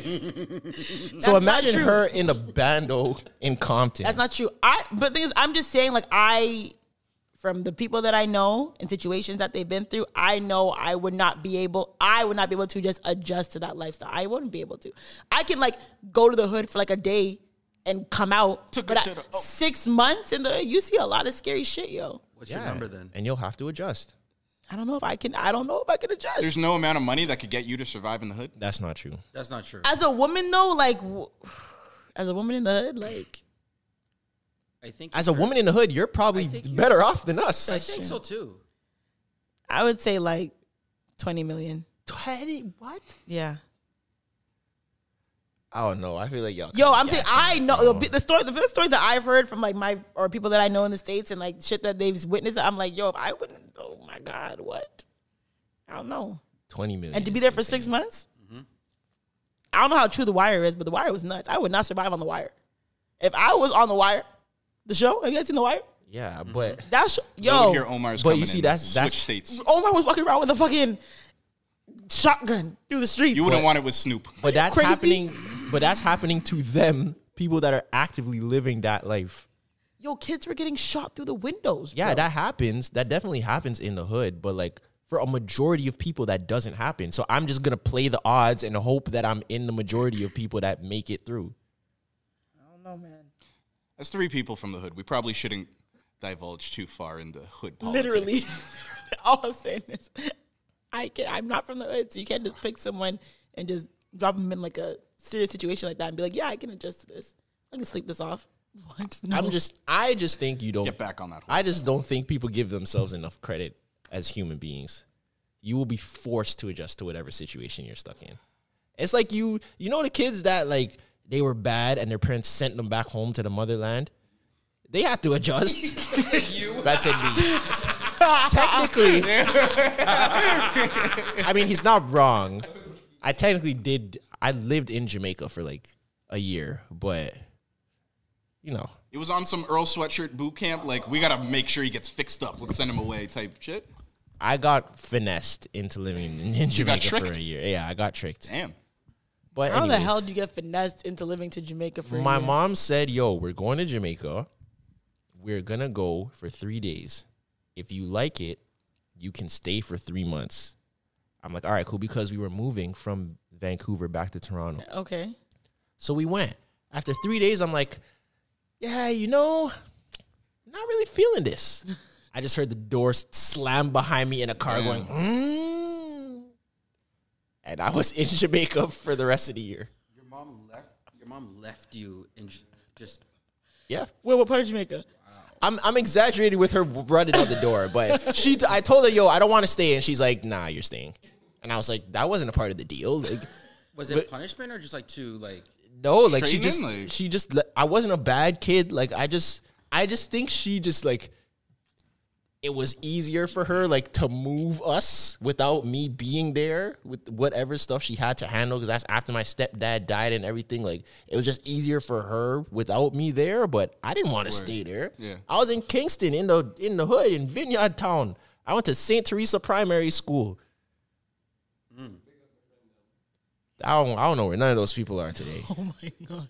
I hope they're all good. I was like, yeah, we can adjust to do anything. Put me in the jungle. I can adjust. That is the jungle. The Amazon rainforest is different than Inglewood. But I was like, you just make it sound so easy. I was like saying someone who was raised in suburban. No, I'm not saying it's easy, but I'm saying you will. Like, I've seen some wild shit and been around some wild shit for sure. And my dad was a Jaden Finch man, but it's just like, still, like, I think that's, I don't know. Anyways, what's the next topic? I don't even know. We've been dragging that one. You've been. No, because you just wouldn't accept my answer. I'm telling you the answer, and you're not accepting the answer. That's mind-boggling to me. Because you like STK private rooms. I don't like can't STK. Imagine that life. I don't like STK. Harbor 60. I'm sorry. Harbor 60 private room. Yo, there's mad. How much is a Harbor 60 private before room? Before we even go into that, there's mad hood niggas at Harbor 60. Let's not get it twisted. Exactly. Harbor 60 hood niggas at Harbor 60 a lot. And STK. Probably they got Harbor 60 a lot. Primarily. They got them white folks working until 3 a.m. smoking blunts in the back room. That's the main demo. And I respect it. I low-key respect it because, you know, they're in the hood, they do their shit, they have their money, and they come ball out, and they say, yo, y'all gonna work for me today. And they be having them white folks with the shots of Casamigos running around in the back room, blunts going. Yo, let me get 50 shots of Casamigos, doc. Yeah, blunts are being rolled. The music is on 10. I said, what? Y'all got 42, dog? Yeah. And they're smoking too. And like you have to hold it because you want the business. Exactly. Because the scammers are there. But that's what I'm saying. Like, that's why I don't really care what people are like, oh, like the Harbor 60, this, that. People are dropping all the money on these private rooms with with 50 girls and 3 guys. Because I'm like, yo, of course the scammers don't care to drop $5,000 at Harbor 60. It's not their money. Chump change to them. It's not their money. Of course it's chump change. They don't care. It's a number on a screen to them that they took from some old lady's pension. Like, they don't care. And then on top of that, you have to think about the morals. Let's get into this, right? I don't know if I want to get into this. Now, I feel like we can agree that scamming is pretty wrong when you're scamming from people. Like, you're taking people's money. What's the hesitation? I didn't hesitate. I nodded. I said... You nodded sideways. You didn't nod. What do you mean? But anyways. Got us on the edge of our seats, Tresor. Anyways.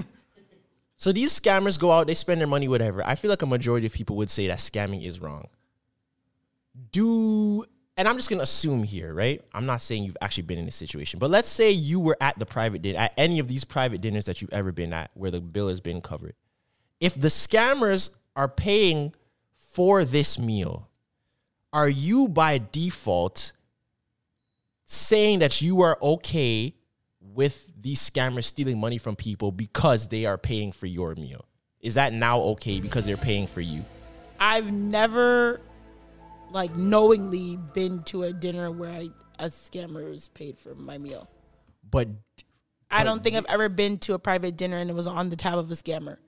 I was gonna say, like, yeah, like, how do you, if you don't know, like, what they're scamming from? Yeah, you don't know. But I'm saying, like, if you knew it was a scammer, you're not gonna not accept the meal because of scammers. I mean, if I know this is a scammer and he's paying for all this stuff, yes, like, do I care? Yeah. Like, where do your morals drop? Yeah, where's the moral compass there? I don't ask questions, yo. But you know it's a scammer. You know this To guy be honest, is a scammer. Let's ask this: when would it be a problem? If you knew that it was from like he was stealing welfare like money for like Brett Favre or whatever, like, you know, like. Yeah, I would just try not. Still, you wouldn't ask any questions, like. I would. If I don't ask, how would I know if I don't ask questions though? But you know this guy's a scammer. But I know he's a scammer. I would not go out with them. You found a loophole I'm calling cap. in our welfare system. I actually don't like. I'm calling cap. Why? Have you ever been to a private dinner like funded by Hoodmans? No. Who's funding the private dinners? I'm not gonna say the names. Just let's say entertainment industry or athletes. Why would you say athletes? When did I ever say I was going to dinner? You've never been to a private dinner funded by someone that was not in the entertainment industry or an athlete? Impossible. I don't think so. Bullshit. There's no way. I'm calling cap. That's what I'm saying. I don't think so. I really don't think so. I've never been to. First of all, I don't know who you guys think I am. I'm not at private dinners every week. You know, like I'm not like at Harbor 60 every day. I've been. I can tell them time. Like maybe I'm like two hands. How many times I've been to Harbor 60? And all of those times have only been like y'all's tab or athlete or entertainment industry adjacent person. Yes. I personally find that very hard to do. I've been asked to go into a room once, like we were leaving. They're like, "Oh, come take a shot," and I come take a shot. I don't know what they were doing there. I don't know whose birthday or whatever. I go take my shot and I leave. So I don't know who paid for the shot, but I go to my shot and I say thank you and I leave. I personally find that hard to believe, but I can't say that you're not telling the truth. I don't. Yeah, I've never been to. No, at Harbor 60, no. Because I feel like a lot of Hoodmans. Well, probably a majority, like, there's a sprinkle of scamming in their hood madness, like, in the money that they're making. I don't think it's all, like, drugs or whatever type of things. No, you got to get it however you can. They got avenues of... For sure. Yeah. So I feel like... generating income. There's probably some sort of... I don't know. If she says she hasn't, then I can't say that she if she hasn't. I'm also not... Like, I'm not going out to, like... I'm just rolling with hoodmans to, like, dinners and stuff like that. Like, what do y'all think that... What's going on over here? But there's hoodmans at the dinners too. I mean, maybe I don't know what they do. I mean, I don't you were ask. the Come one on, that let's said not the be hoodmans, let's yeah. not be coy. You can detect the hoodmans in the room. Gucci ski mask, Gucci ski mask, Gucci hat, Gucci glasses, Monclizzy, Moncler. Bust down AP chain with a giant pendant. Chain with a giant pendant. That never mind. Never mind. You know what? Stop there. No. Getting too specific. Y'all not getting me. Getting too Let's specific. stop there. But Zoe, you're not that bougie. Like you can tell. Like you can sense a room. Like, Yeah, definitely you can sense the room, but I'm kind of like, I don't know. Like I have friends who know like hoodmans. I don't know any hoodmans. Okay, now like, let's switch it. personally like that anymore. Now let's switch it. You're in the club. Okay. You 157% have been in a hoodman section in the club. Probably. Probably. You In my know lifetime? for a fact. Yeah, Not no. no probably. It could have happened. You have. Come on, There's not bro. no probably. I didn't ask his profession. And they're pouring Ace of Spade on their watch. I didn't ask their profession. Then ask what his ministry was. He could have been a consultant. Oh, yeah. I'm sorry. He's not an investment banker. I'm sorry. This guy with the I didn't ask their professions. You want to drink? Sure. man with the Dior jacket and the Dior side bag is probably not a landscaper.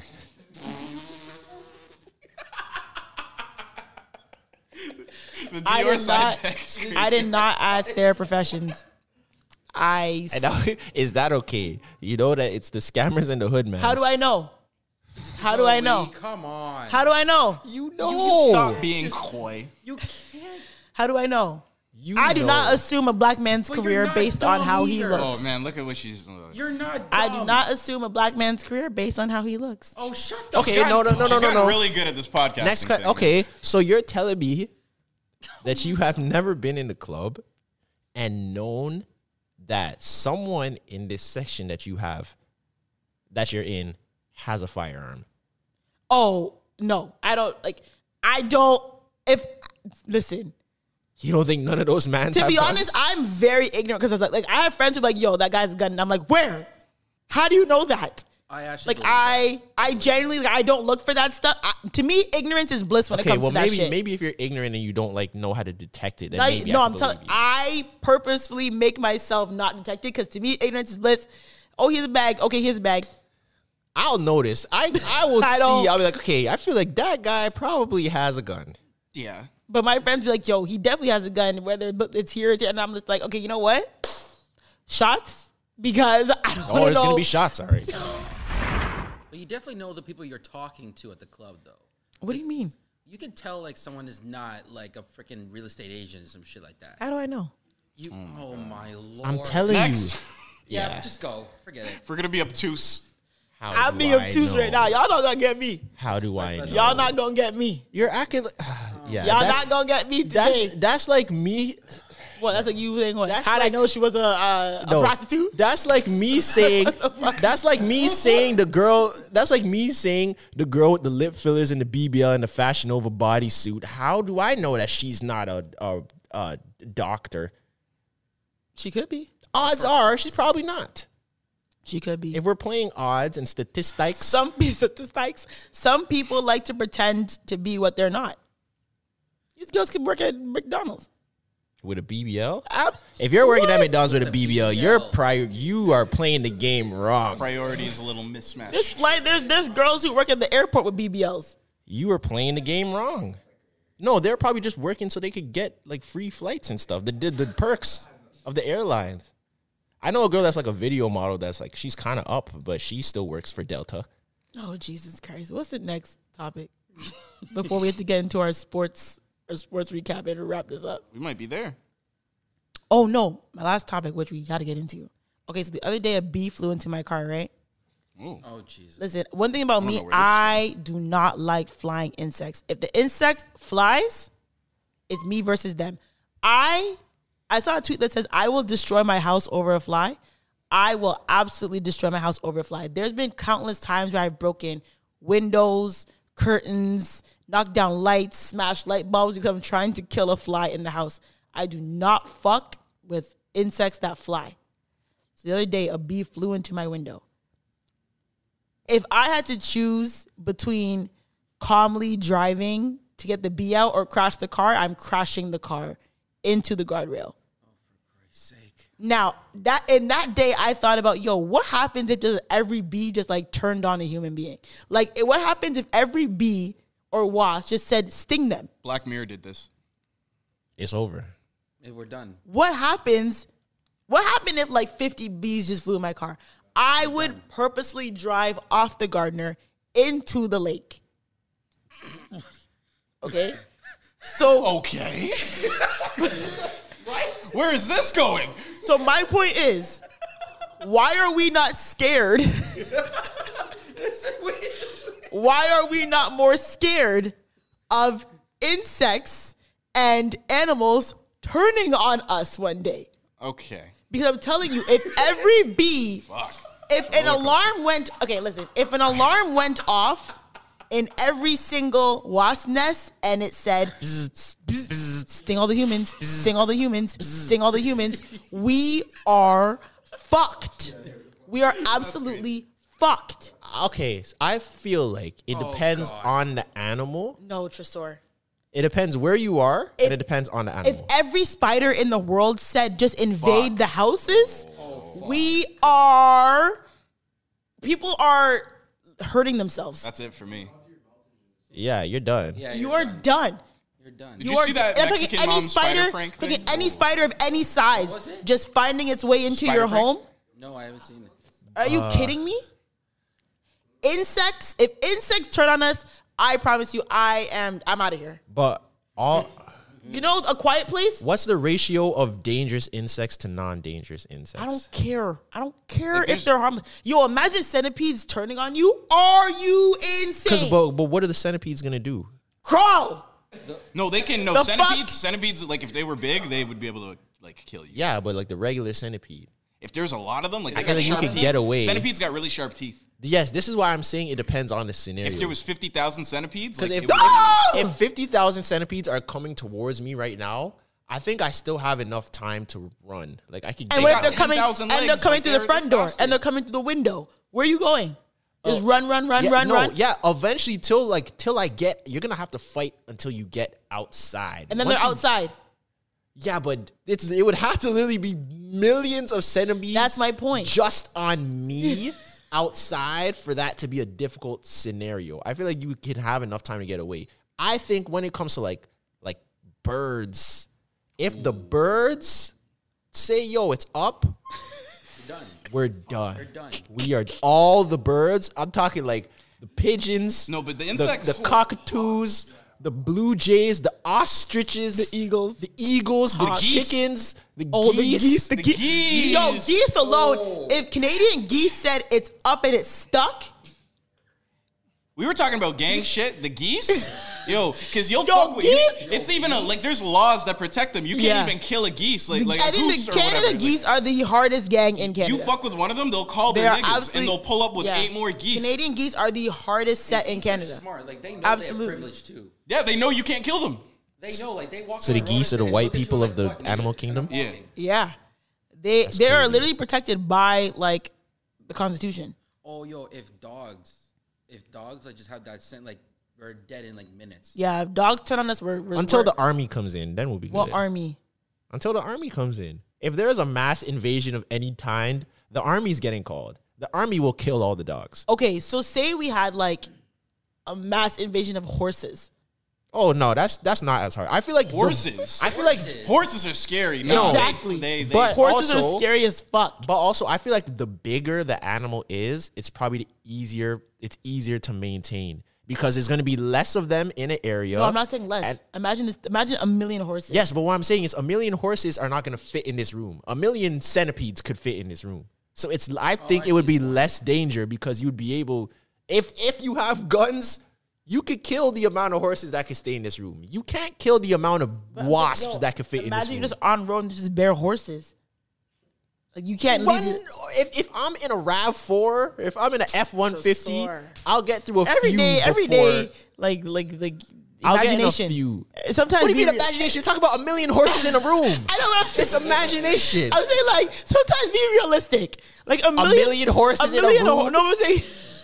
You're talking about be realistic? I'm saying like be realistic around the imaginary scenario. How is that possible? A million horses on road. You can't just be like, I'm in my RAV4 just killing all these horses. No.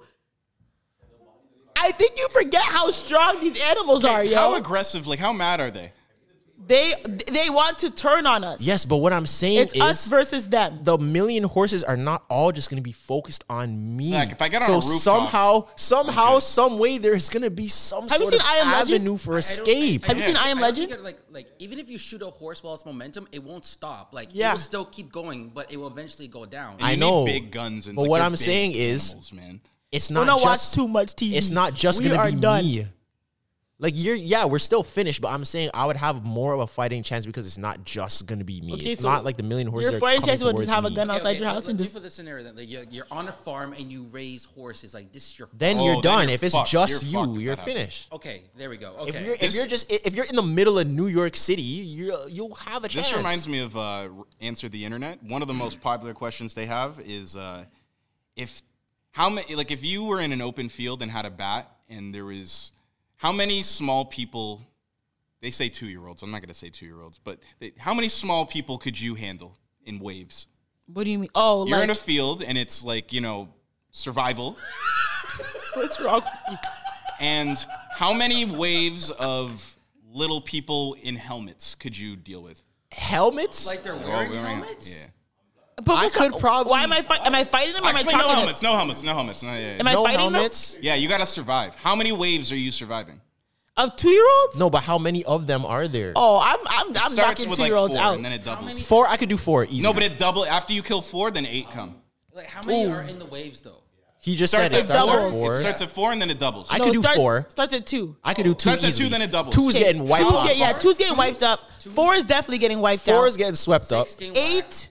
I'm not gonna lie. I think 6 it starts getting a little difficult at 6. nah. if you have It doesn't a bat- it doesn't get bad till you're in the 20s. Yeah. I don't think so. No. If you have With a bat 2-year-olds? 6s, you can still Wait, we have a bat? Well, this sounds very dark. No, he has a are bat. we- I didn't come up with it. This is Answer the Internet, let's say- and I didn't say Why are we hurting 2-year-olds. toddlers? Let's say goblins, just for the simplicity. Okay. Let's say goblins That are the like size- toddlers. Yes. Okay. And like you have a bat. No Okay. barbed wire, nothing, just a bat. The most you could hit at one time is 2, maybe 3. And I don't know if this impact is going to hit the third one. Wait, is it wooden or a metal bat? Okay. It's an aluminum bat. It's an Why are aluminum we bat. here? How did we This get was- No, here? this was- that's what I'm saying. 6, after 6, it starts to get techie because you're focused on one direction. And if there's more than 6, there's going to be ones behind you. They're as fast as 2-year-olds, though. 2-year-olds are not fast. Exactly. So you can. Oh, yeah, I'm wiping them and out. it's no, a but- field, endless field. I'm wiping them out. No, but also you're forgetting, like, You can survive 1,000,000 horses, but you can't survive 10 2-year-olds? with a bat in an open field, Yeah. 10 you're- little goblins. We're not talking about 2-year-olds. But It's not no, 2-year-olds. we're saying goblins to not sound like morbid 2-year-olds people. can't even, like... That's my First, point. he said he started with little people, and then it changed to goblins. Little people's different Because I story. didn't want to say 2-year-olds. No, that's what I'm saying. It does Little sound dark. little people, it's hard because those are like actual adults with like, you know, Okay, yeah, 2-year-olds little are people can children. fight. Yeah, little people can fight. So that's what I'm saying. When it get after you get to like 6, then it might start. People start biting you and clawing at you. You're gonna go down eventually. If 4 of them jump on you at the same time, Okay, if to me, trying to if shake they're them off? little people, like full-grown adults, just little people, I'm not taking more than I think 5 is my max. yeah, I say 5 or 6. If they're goblins, aka toddlers, I can do like 15. 15. I don't think so. I think I could do a lot, man. Yeah, for little. I don't want to say children. You know, like the goblin like toddlers, I can do like 15. 20 rounds. Little people, No, I mean like I could do like 30. little adults, I'm doing 30? 30. No. Okay, no. They've 30? got the makeup of like they're not fully people. Okay, this sounds dark. It does, yeah. This Let's sounds wrap very this dark. up here. I just think I would do pretty well. I'd excel. What? Never mind. That's a bad question. Are we Sports? wrapping up with sports? Speaking of sports, Okay. All I have to say is like I said, my grandpa passed away, so I've been in like what's it called?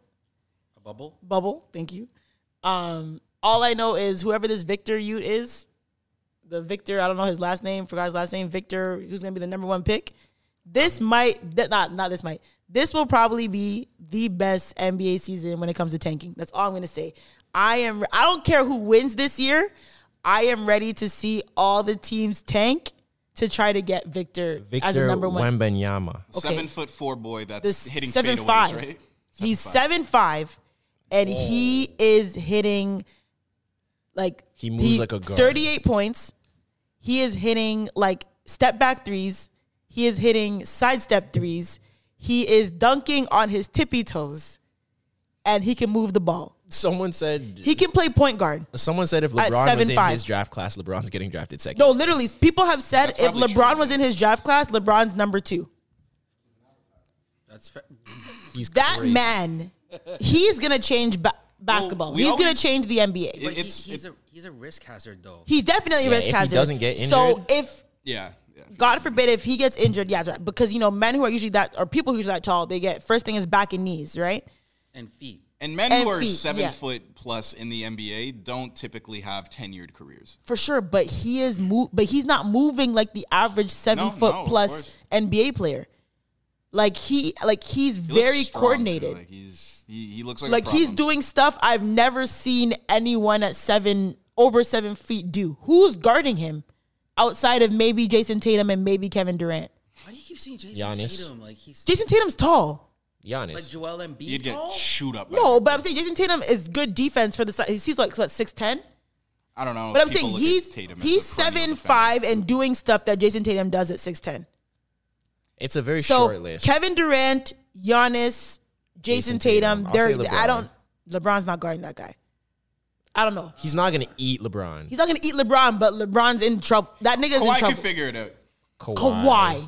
Kawhi figured I'm out. putting him on that list. Yeah. If there's any, no, I don't think any. I don't know what anyone can do with a 7'5" Yo, guy Kevin that's hitting Durant. step backs, Kevin but- Durant literally said. LeBron would overpower him. Kevin Durant said, when that man comes to the league, the NBA is going to be shaken. Yeah, Yeah, facts. Yeah. that's facts. If Kevin Durant is saying that as a 7 foot man, and that man is 7'5", That's crazy. he makes Rudy Gobert look small. who can realistically guard him? Like if you could really, like if you're a coach and you say you like, Yeah, who are you? Like, who who are are you you putting on him? See, yeah, I'm who are picking you? Giannis. I'm picking Giannis. Okay, if you don't Me have too. Giannis, me too. If I don't have Giannis, who I'm getting to cover that Victor kid, yeah, In their prime or like them right now? them right now. I don't even really know. Like, there isn't really anything that makes Kawhi sense. is not guarding that There isn't guy. anything that makes I think sense. Joker. Maybe like a. Nah, Joker, he's not fast enough. He's not fast. Yeah, this guy has moves. He has handles. The only thing that Giannis? makes sense is that he's skinny. He's not strong. KD. PJ Tucker. That's who I'm. Or putting but on. that's why I said LeBron. LeBron would overpower I'm putting. him. Yeah, LeBron or someone stronger than him. PJ Tucker. That's what I'm Yeah. putting. I don't know if LeBron in year 20 is blocking consistent shots from No, this you're not kid. blocking him. He just has to overpower him. I agree. Just knock him off his rhythm. You don't have to block him. Because most people, like, you're not going to block his shot. It's like Kevin Durant. You're not going to block his shot. That's what he is. He's a 7'5" Kevin Durant. Like If he, crosses yeah, with his if up he and shit. gets like stronger, Yeah. like if he gets more like sturdy, it's quiet. The NBA is fucking We quiet. talk about LeBron and Michael and Kobe and who will be the next person. This guy could blow them out of the water. This guy is if he doing stays step healthy. back threes, clean step back threes at 7'5". He's crazy. crossing niggas out, sidestepping on the 3-point line at 7'5" and banging these shots. I don't know. All net. All you could do is overpower him. That's all. Maybe Draymond Green. Zion. Draymond Green. I'm done. Oh, Draymond. I'll say Zion. Okay, I see what you did So, there. you can give him a nice, 2-piece if nothing works. Do nothing we else works out. do we think Draymond Green is staying in the league? Or not staying? Do you think he's staying in Golden State after what he did? No. Do you think he's out of here? Oh yeah. After this year, yep. Because After this for year or everyone, hold on, After wait. the year. No, After this year. hold on, wait. After what people who don't know, so Draymond Green, there was TMZ footage of Draymond Green literally knocking Jordan Poole out, like punching him Knocking the until shit he out of hit him. the ground. One hit to the face and he was on the ground during practice. Do you think Draymond Green is staying on the team? Nope. For the season, yes. I don't think For the he's getting whole traded. season? Yeah. Yeah. I think at least I don't for think the he's season. getting For the traded. season, but after this, he's done. After this season, maybe not. I don't even think he's staying for the season. I don't think so. Really? Because I I don't think think I so. think he's good. He's gonna want to try to run it back. So I don't think he's gonna leave this season. They basically have a better team because they have Wiseman now. So I don't. But if you're Poole, can you really work with him like as your teammate You, now? you think I'm working with a nigga who punched me in the face? Michael Publicly. Jordan punched Steve Kerr. They That's not the won a same- There championship. wasn't a video that everyone could Yeah, run there wasn't back a or video anything. everyone could It was run never back. Surface though. That's the thing. Yeah. Do we even know that's true? What? I mean, I Jordan- think That Michael multiple Jordan people punched confirmed it. Tresor. I think he Yeah. could. Steve Go Kerr watch the confirmed last it himself. He said, "Yeah, that guy." But like knocked him out. I don't think he knocked him out. He just punched him. He just punched him in the eye, and like that was it. It's crazy because they announced it as, oh, Jordan Poole got smacked by. It wasn't a smack. And then the video comes out. I was like, nah. That was not a smack. And the thing is, like, I was talking to my cousins. It wasn't a sucker punch, but it kind of was a sucker punch. There's a weird gray area, Like, 'cause right? the thing is, he didn't like square up. He You know what I'm didn't saying? think. No, I know. And he also, didn't Jordan think he was Poole, gonna- you didn't think you're not gonna think you get punched. You might think Yeah. you gotta get pushed back, but punch He like didn't that. think he was So gonna punch him. to you guys, there's a lot of people out there that are saying if you shove someone, you should be ready You should to expect fight. to fight. Yeah, I How understand do you that guys too. feel about that in I agree. basketball practice right there? But I think with it's basketball practice. You're in the NBA and it's your teammate. If I push you, I might be able to get pushed back. You know what I'm saying? But to get like snuffed like that, Because what happened when Jordan walks up to him and they get faced? I feel like that no, happens. Draymond walked up to him. Exactly, and I feel like that happens. Like That you happens get in a people's lot. faces, right? And Yeah. nothing physical or like no one gets hit in the face like we don't as a even- result because of that. So like, But we don't even know what was said though. Like, Exactly. why is that? Like we don't know what transpired like to get to that point. Yeah. Because Draymond says a lot of shit to people on court, but never gets physical. But I heard We Jordan never Poole know what also happened to does that too. There's reports that Jordan Poole's a big talker. they're saying he was on his high horse because his contract was. is Yeah, I coming heard. and I everything. heard. I was reading articles that said, yeah, Jordan Poole's known for being like, you know, that guy who like talks his shit. I mean, I can see that. I think he's I gone. mean, Draymond has a podcast, so I mean, I we'll think find out he's eventually. gone before the season is done. that episode. I don't after. think so. Where would Draymond go though if he? L.A. He wants. Oh yeah. my Heard he wants to be a Laker. He wants to be a Laker so bad. But No, that he's not. team, Him and LeBron were fucking Ever That since he team signed the is- in Clutch Toronto Sports, doing outside of fucking one restaurant. What are you talking that about? team is gonna self-destruct. The Lakers? Draymond Green, Russell Westbrook, Pat and Beverly. Patrick Beverly on the same team. Are you out of your mind? Well, this is Are next. you out It'll of be your next year. I don't know mind? if all those guys will be on there. The Lakers are done. The That'd Lakers be a have hell of been a done. team. I mean, if they get rid of Westbrook, and I think Yo. they have a chance. I know one thing about me. I know basketball, and I said Golden State is going to run it back last year. And what happened? I knew that team was going to win. I said Golden State is getting another ring this Okay, year. Everyone Zoe? said it's too early. Pull up my tweets. Okay, Zoe. up my Preseason. tweets. It's preseason now. Who's winning? I haven't watched preseason at all. I have not watched. I haven't watched a single preseason game. I've been You I think need this an is- answer for I've this been next grieving. episode. I haven't watched a single preseason game. Clyde, who do you To be have? honest with you, Winning? Yeah. Oh fuck, I don't know. I think this is gonna be if- another. I think this is gonna be another like random team year. I don't It's gonna think be a team there's that hasn't won in a minute. Yeah, This is unpopular, but I have the Grizzlies, honestly. No, I don't believe in They're John too young. Morant. I don't believe in I John have the Morant Grizzlies like making that. it farther than I it is. love. I believe in love me Big some Ja 12. Morant. My boy 12, he could do it. Nah. But I don't think the Grizzlies have enough veteran experience or playoff experience to win a championship. Neither did the Bucks, and the Bucks was like the biggest. Like no one saw that was gonna happen too. Yeah, but I think there was a lot of things that happened that year also that helped in that. Okay, I don't think I don't think the Bucks won the championship. I think the Suns lost the championship. You know? Okay, Really? we're gonna get into Yeah. a I think so. different conversation. They I were do not up want to have. 2-0. Wait, sorry. What did you just say? I said I don't think the Bucks won the championship. I think the Suns lost the championship. I can't agree with that. I don't agree with that. I But don't know about that I one. don't think think that's so. crazy. But know I what don't you mean, agree. but I just can't agree with that. Like I think the Bucks actually won that. I don't think so. Like they actually went against like I don't believe a in Devin team Booker that was like that. ready You know. for it. But like I just can't. Yes, but that's what I'm saying. But like the way that things transpire, like there's no way you're up 2-0 and I think Middleton and Holiday playing the way that they played that series was kind I of like, they tweeted played out of their on mind. Like, it was like Fred 2021 against November the Bucks. 16th. I said Golden State Warriors NBA champions, and everyone said, "Oh my Do God. some scouting, and I What want are you I want your talking prediction about? next for this year. It's too early to tell. Too early to Golden tell." State And what number two happened seed? Golden State Yeah, running it back. yeah, this year? yeah. I don't think so. Unless, think so. unless Jordan Poole plays at like a all-star level, like Actually, perennial I'm- all-star level, then no. I haven't watched any preseason, but I don't know. And Just Wiseman, your Wiseman best- would have just to be your best nice. guess Too. from what you know. I don't know anything from this season. I have not. I outside from trades, I haven't watched a single preseason game. Nothing. Well- But I don't think Golden State's running it back though. I don't think so. I don't have a specific team, but I think it's not going to be one of them. I think it's going to be a random team. It's not going to be Golden State. It's not going to be the Lakers. Definitely not the Lakers.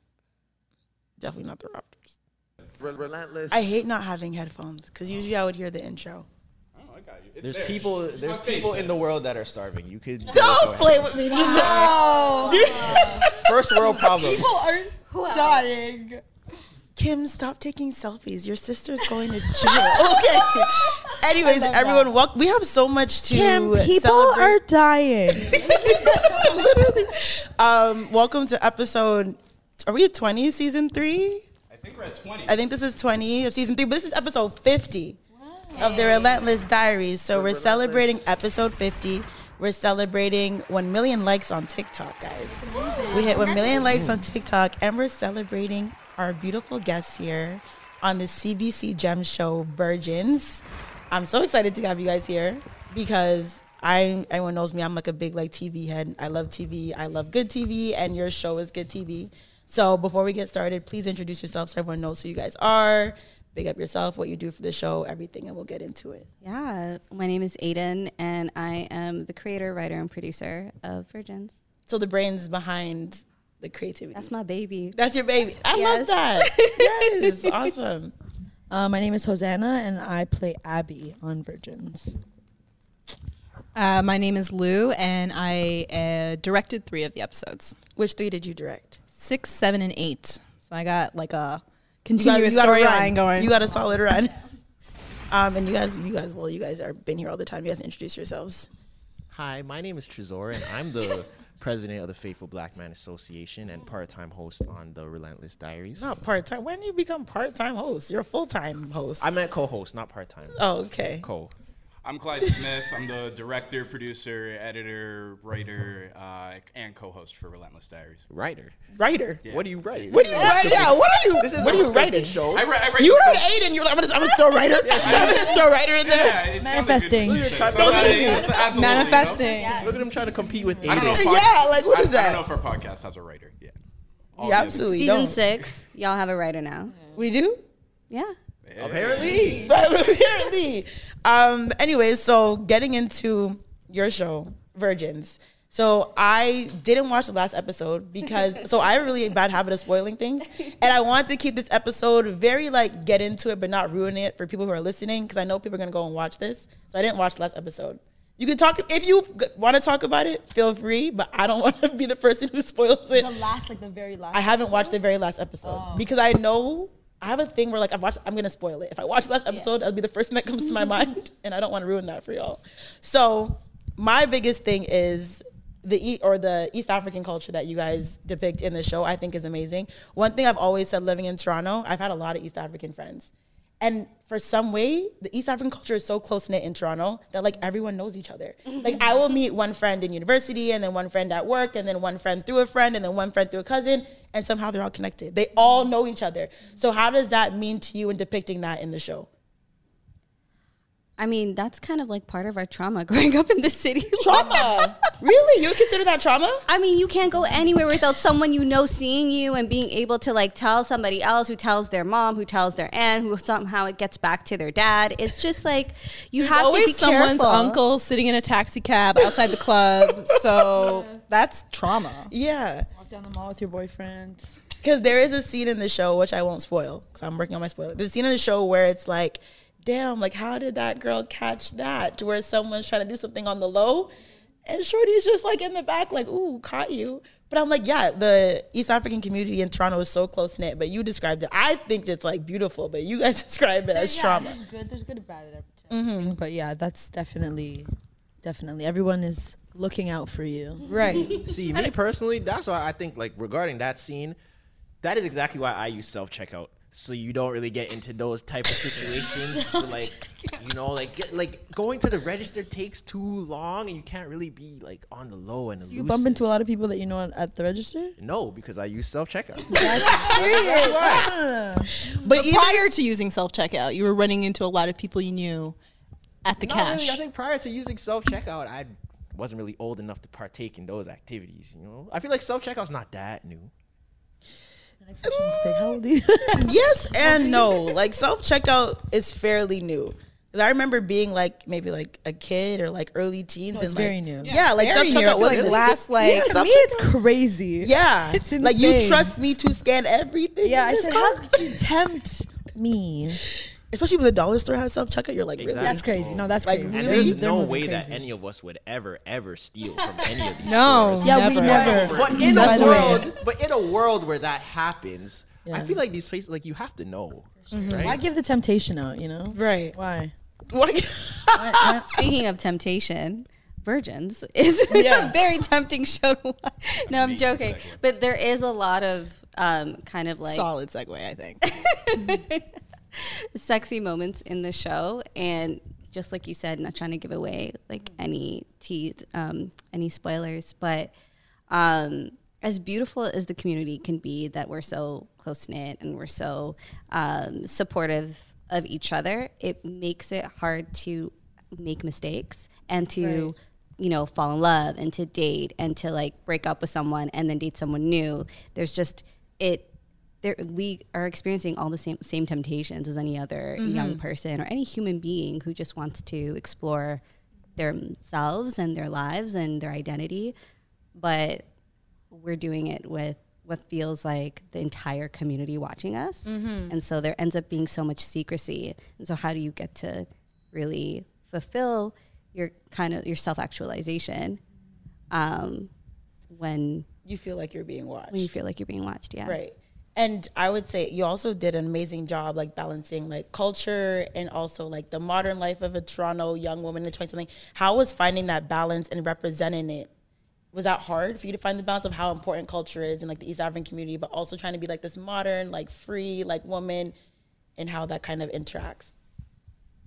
Writing, it wasn't hard because it just is what my world looks like and what our upbringing looks like. It just felt very, you know, some feedback that we got from viewers was, is this a documentary about me? Right. You know, it just feels very autobiographical, but it's not about me in particular, anybody. But it's so relatable. This is just what it feels like. And I think in experiencing it, it's hard in the moment when you're in your early 20s and you're trying to navigate, like, you live in this world that is like super conservative and but at the same time you live in Toronto and you're part of this society as well, and so it feels like you're wearing two hats and you're like, which one are you? Are you both? Are you one? Are you all three? Yeah. Do you think it's possible to be both and all three? Or do you have to eventually pick a side? Because there's some characters where she thinks she's doing the right thing, right? And then things don't go her way and she does everything right. So can you balance being all three or both or having it? I mean, I think the way that character goes about it is probably not the best way to do it. But yeah, I definitely think that it's possible to be all three and kind of forge your own path in the world. And I think that's honestly what the series, a lot of it is about, is like these four young women trying to figure out how they can be all parts of themselves. Right? Yeah? Yeah. We're not just one thing, though. We're just human beings. Like, we're never like fixated on one part of ourselves. There's so many different things about us. And I think that our experience is the same thing that I think most POC people, or specifically Black people, go through, is just a lot of pressure to just never make a mistake.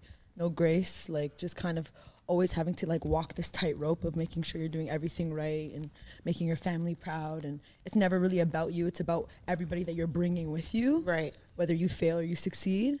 When it shouldn't be that. It should just be your life. And like, one day things are going to go great and the next day things are going to go bad, and it shouldn't reflect your entire journey. But it's hard, you know, for all of us. But I think that when you see a story that is a story you haven't seen before, I think most stories are just human experiences, and it's just a nuanced version of a human experience. So when you see that, like now when East African people get to see this show, they're going to see themselves for the first time. Right. And they're going to be able to be like, oh shit, like I did that before.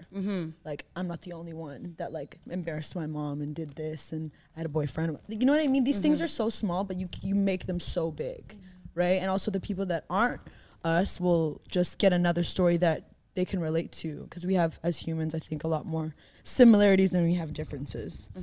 We just fixate on those differences too much. Right. So. And kind of what was the like thought process about making it around like air quotations virgins? You know what I'm saying? Because when people like are no, because like I mean, don't want to give it away, but you know, air quotes. There's it's a steamy show. It gets a little exciting. But yeah, what was kind of like the thought process behind like, kind of centering around like virgins and some women like not being sexually active, but they're also kind of like, everyone was beautiful. Like they had a hot girl mentality. They're very open, but they're also virgin. So how was that finding, like kind of breaking that barrier? People think virgin, they think like, oh, like she's so weird. Like, oh my God, she's a virgin. Like she's not cool. So how was it like? There's a label in box that you get put in as like after a certain age when you say that you're a virgin, and I feel like that show, explores that side of what it's actually like, so. Yeah.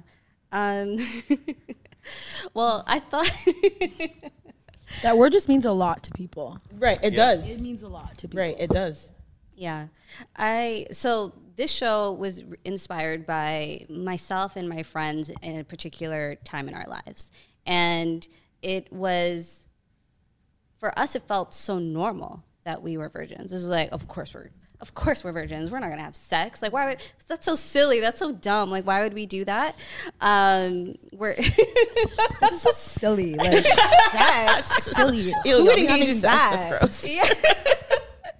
Exactly. It was so for us. We looked at everyone else as strange for looking at us as strange, but we understood the world context that we were in, living in Toronto and being part of a big city in the Western culture. And so it ended up being something that, when you're with people of your own community who are of similar minds, that it's something that is lauded. And then, at the same time, when you're with your homies, it's something that is shamed. And very true. Yeah. And to be honest, I don't think it needs to be lauded. And I also don't think it needs to be shamed. And so it was something that you just didn't want to talk about, and it was another secret. East Africans have a lot of secrets. Their whole life is a secret. When do the secrets come out? Do they ever come out? They never come out. They never come out. No, you take them to the grave.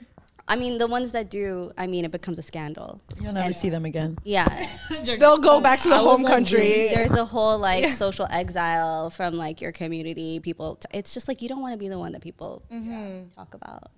They, I think that not even just I think that the immigrant parent experience is the way that you're disciplined is by shaming you. Yes. You get shamed as opposed to being, taught oh, this is probably why you shouldn't have done it and this is why we got here. Instead it's nobody ever does this. You're the only one that's ever done this. You carry that weight. So you feel blasphemous for the mistakes that you make as just a regular kid or a human being. Right. And I think that's what we have to stop doing to our children. Yeah, I think the overarching theme that you guys portrayed about doing the right thing the right way and the pressures of that coming from immigrant families is something that no matter what culture, I think that's just an immigrant thing in general. Do you guys think our generation is going to be the end of that, or do you think some people are still going to carry that on? I think the minority will. I think the majority is understanding I did not like this, and I'm working through the kinks of my own life. Yeah, I agree with that. I think that most people are expanding their minds and accepting that there are other ways to exist in the world. But I think there's always going to be people who take the old mindset with them into the next generation, and there'll be people in the next generation who also have that same old mindset. I don't think necessarily there's a way to escape it, but I think shows like Virgins and other shows that show that immigrant experience do help to change people's mindsets. Something I wanted to ask about is just I feel like being a black person of color in Toronto where we're at is almost inherently what your show is about, the child of immigrant parents, and us being, here in Toronto, that's if you're a black person from Toronto, you're the child of an immigrant, Most likely. Most likely. Black Scotians. Yeah, there's weird. But because I'm not East African, so a lot of the things that I'll see Toronto represented in mainstream media and stuff, and it's you're Leonardo DiCaprio in that meme, there's us, Yeah. And this show is so Toronto, there's so many elements of the city. We had another show, Next Stop, where we interviewed and that show was so Toronto, it was almost as if you weren't from Toronto, you wouldn't be able to understand it. And I want to, applaud the the way that you guys almost sprinkled Toronto in. It wasn't like overwhelming, and it wasn't like it was still something that someone could watch and, you know, like, oh, what's that word mean, and understand it. What was your guys' approach to that? Was there, because I know there's also a lot of this discourse about using Toronto slang and the accent and for content creators and stuff as well. So like, were you guys kind of like, let's really, you know, implement that, or what was the approach? I wanted it to be as Toronto as possible. I wanted Toronto to be like a character, its own character in the show. And because I think that the way the East African community takes up space in the city is quite unique, and I'm really proud of it. And I wanted to show that we're here and that we kind of have like a mark. We've made like a mark in some way, even though it seems very silent, like no one's ever heard about us or heard from us, rather. I was really proud to have something from Toronto in that kind of way. The only reason it looks sprinkled versus like more prominent is because we didn't have time to shoot more. If I could have, it would have been like absolutely. I wanted it to be clear that this was a Toronto show, that we were in this city, because I think it's whack that like so much things get shot here, but we don't get the representation of how cool this city is. I'm really proud of what a diverse metropolis this place is, and I always take it for granted until I leave and I'm in other cities around the world, and you just realize, well, other like, you know, white majority cities, and it's just so disappointing. I'm just like, oh, everyone looks like one type of cookie cutter formation. And I love that here I get to see women in saris, and then on Sundays I see Ethiopian women and Eritrean women in like traditional kameez going on the subway to go to church, and you just see, it's just so vibrant. The cultural representation here is so vibrant, and I wanted to showcase that. I think you did a great job of that. So speaking of not having enough time to shoot more stuff, so from inception to filming to it coming out, how long was that process? No, that laugh was crazy. She said, oh, you really want to know? Wait, I don't even. Yeah, from inception. Inception was summer 2016.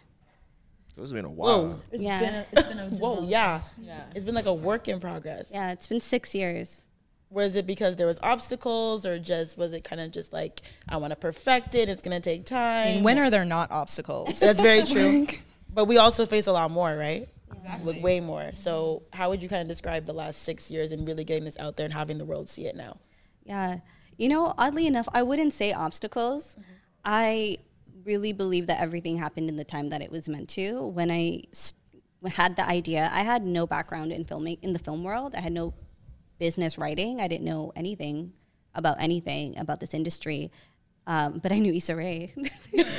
And I knew Awkward Black Girl. And I was like, okay, if she can do it, I can do this. I can figure this out. And I really like applaud her, because she really was the blueprint to make me believe that it would be possible.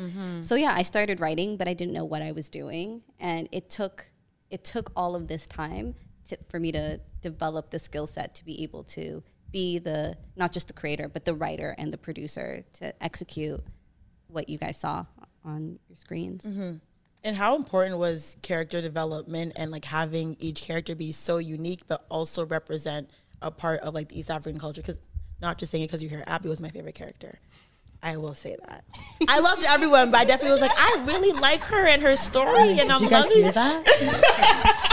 I really liked her story and her character development. So yeah, of course, but even for you, like, how was it? Is that very close to how you are in real life, or is it like I had to like completely 180 myself? Like, who was this girl? Why am I portraying her? Abby and me are like completely different in the way that we just tackle everything. Even Abby's voice is higher pitched than Hosaena's voice. Yes. Yeah, it was nice. It was nice. I wanted to play a character that was farther from who I was. I feel like I can relate to Delina more. And just in life, just like Delina's relationship with her mother. I'm like, oh, I'm also sweating because I'm trying not to give anything away. I'm like, Delina's relationship with her mother. Yeah. And just like her journey. But Abby is what I feel like I was even talking about before, about walking that like tightrope of always trying to be like perfect and like, and I feel like as we go along with the journey of virgins, we're gonna understand a lot more of why she's like that. But I feel like she reminds me of so many people that I know of, like just wanting to do well, but it's like, but what is the reason? Like, is it for yourself? Is it for some other validation? She's a lot more analytical than I am, but she's more of like, I want to be the first, like I want to be the one that's tallest in the room, and I'm the one that's like, wherever the brick wall is, just like put me right behind it. So it's like, it's nice to have somebody kind of bring that part out of you, and you learn a lot more about yourself and the things that you don't really see in yourself. So that was a nice part. Yeah. Did you guys have acting experience before the show, or was this like your guys' for like coming out party? I've acted since I was a kid, like on and off. Like I did a lot of theater, done a lot of improv. But I started professionally pursuing it about like 4 years ago. I think this is my second project that like is like a project. So I would like to say I'm like fairly new, but it's not a new thing for me. Like something I've done for a really long time. And how did casting go? Because even like the men on this show, I feel like in Ash, I was like, ugh. Not him, his character. I was so like, he is fake, girl. Like, Sarah, please. Like, no, leave him. Sorry, but like, so no. Well casted. And like I said, his character, actor, if that's not how he is in real life, he's a great actor, because I was so annoyed with him. I'm like, get him out of here. Lovely this is a guy, sign. lovely guy. Okay, great. But yeah, his character, I was like, ew. So yeah, and even with like, Marcel. So I know Marcel in real life. Yeah, I know Marcel. I love Marcel. So when I saw him, I was like, this was the perfect character for you. No. How did you get him involved in like all the men? Like, 'cause I said, all right, how did that work? Because they did very well. Yeah. So we had a casting director, and they managed that. So they brought us a bunch of people, and I would play their self tapes. Right. Yeah, we just kind of went through the formal process. It was nice being able to afford someone to do it the right way. Because in the past, it was very like grassroots and like WhatsApp groups and Instagram. But yeah, shout out to Brunch Store Casting. But you also did some calling out to people, right? Like you invited Nasra to audition, right? Didn't you? Yeah. And I also told Hosaena to audition too. Yes. She did. I was gonna say, you got the inside scoop. Me and Aden have known each other for a very long time. Nice. We grew up in the same church. Families are very close. Like an older sister. So she's always kind of looked out for me and always like vetted me and tried to push me in this direction. So yeah, I was very lucky. Yeah. But at the same time, I don't give anybody any favors. I think it's really important that you earn anything that you get in life, especially when you have like friends or family in the business or in wherever it is that you're working at. Because I feel like I've experienced this in other ways, but I feel like sometimes when you give people an opportunity as opposed to someone earning the opportunity, they take it for granted. And for me, I wanted as much as possible. One, I think everybody should just earn their opportunity. Two, you would know that like, okay, this matters a lot to me and I want to do a great job with it. But also even for like her own story, to be able to say that this didn't come from favoritism.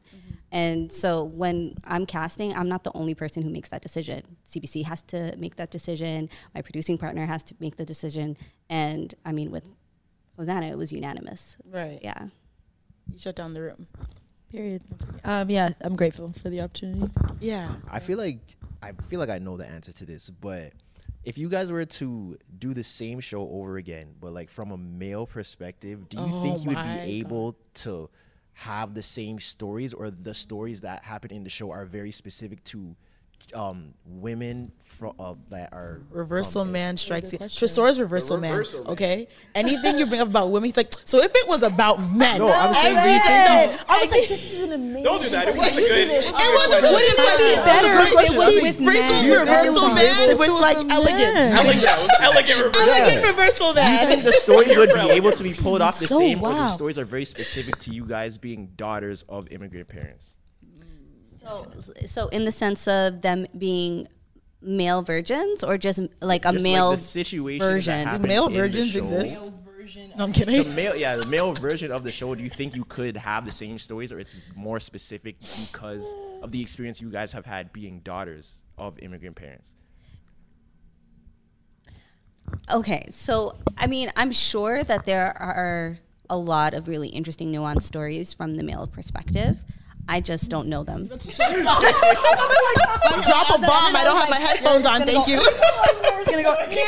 Yeah, I genuinely don't, and I'm a woman, East African woman who was a virgin for a really long time. So I wrote what I knew, and I would be curious.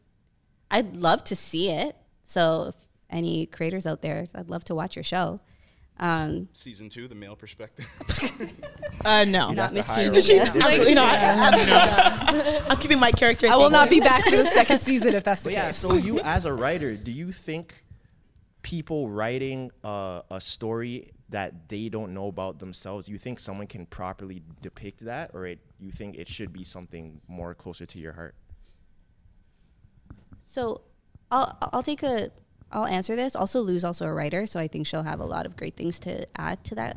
But I think that we're artists first. And so being an artist, we're always just living in our imagination and creating all the time. So I definitely think it's possible that you can write stories and characters that are not of your lived experience. Adding to that, we also live in a society where there is inequity and injustice, and there are people who just don't always have access or the opportunity to be able to represent themselves in the most accurate way. And so with that in mind, we need to care about how certain people are represented and make sure that we're hearing from them when we're writing about them and representing them. And so even just in the show, like in our writer's room, we made sure to have as many identities that were represented in the lead cast in our writer's room. And that included having like a man in the writer's room, which at first I was like, do we have to? But, but my, I joke about it. And, our male writing consultant, Lu Mangasha, is a comedian. He was really great. But one thing that he was able to highlight for me is like, Aden, these male characters don't really have a backstory. They don't have like an identity. Yeah. And they're kind of just like props. And I realized, I don't like, my brain doesn't have as much care about building the male character as much as I had for building the female character. And so in having a guy in the writer's room, he was able to show me what my blind spot was and where my weaknesses were so that I could put more effort into it and build more well-rounded male characters who I am like really proud of now. Yeah, but I'll pass. I think it's just dependent on what the story is about. I think that anybody can write any character of any identity if the story is not dependent on that identity, if that makes sense. I think that it's a lot easier to write a story that is about being queer when you're queer. It's easier to write a story about being an East African virgin when you have experienced being an East African virgin. And I don't know that necessarily you can consult your way out like into that understanding. But I also at the same time, like, for using the male characters and virgins as an example, the story's not about them. So it's like you can use you can utilize like a consultant who has a male perspective to be able to like get to that place and write those characters authentically because the story's not about their experience. You know what I mean? Yeah, and I also think, like, we know obviously like being or children of immigrants, there's a lot of like parallels because like I'm Jamaican, Tresor's half Jamaican, half Congolese, Clyde's half Trinidadian, half white. No, I'm kidding. I should have mentioned that. No, WHC. Yeah, literally. So yeah, we all are products of immigrants, but I definitely, me being like Jamaican, I saw a lot of parallels, even though it's definitely based around, you know, East African culture. I saw so many parallels, like, you know, your mom blessing you before you leave the house, or like the expectations of, you want to be an actress, you want to be a creative, actually, you need to be a doctor, you need to be a lawyer, you need to make... Act like a lawyer. Yeah, you need to make 300K. I know, I literally, like, I wanted to be a lawyer, not really wanted to be a lawyer, but like I wanted to be a lawyer in university. Wanted to make your family proud. Yeah, and then when I got like actually studying law, I'm like, this is not for me. And my mom saw me like, you know, piercing my ears more. Like she's like, didn't you want to be a lawyer? And I'm like, maybe this is time to tell you no. Actually, no. Yeah, so like seeing that, that was really good parallel for me. And I think people, but like whatever culture you're from, you can definitely see a lot of parallels in that. And I really appreciated that, being able to connect and also learn. So I think you guys did a really, really good job of like portraying that throughout the show.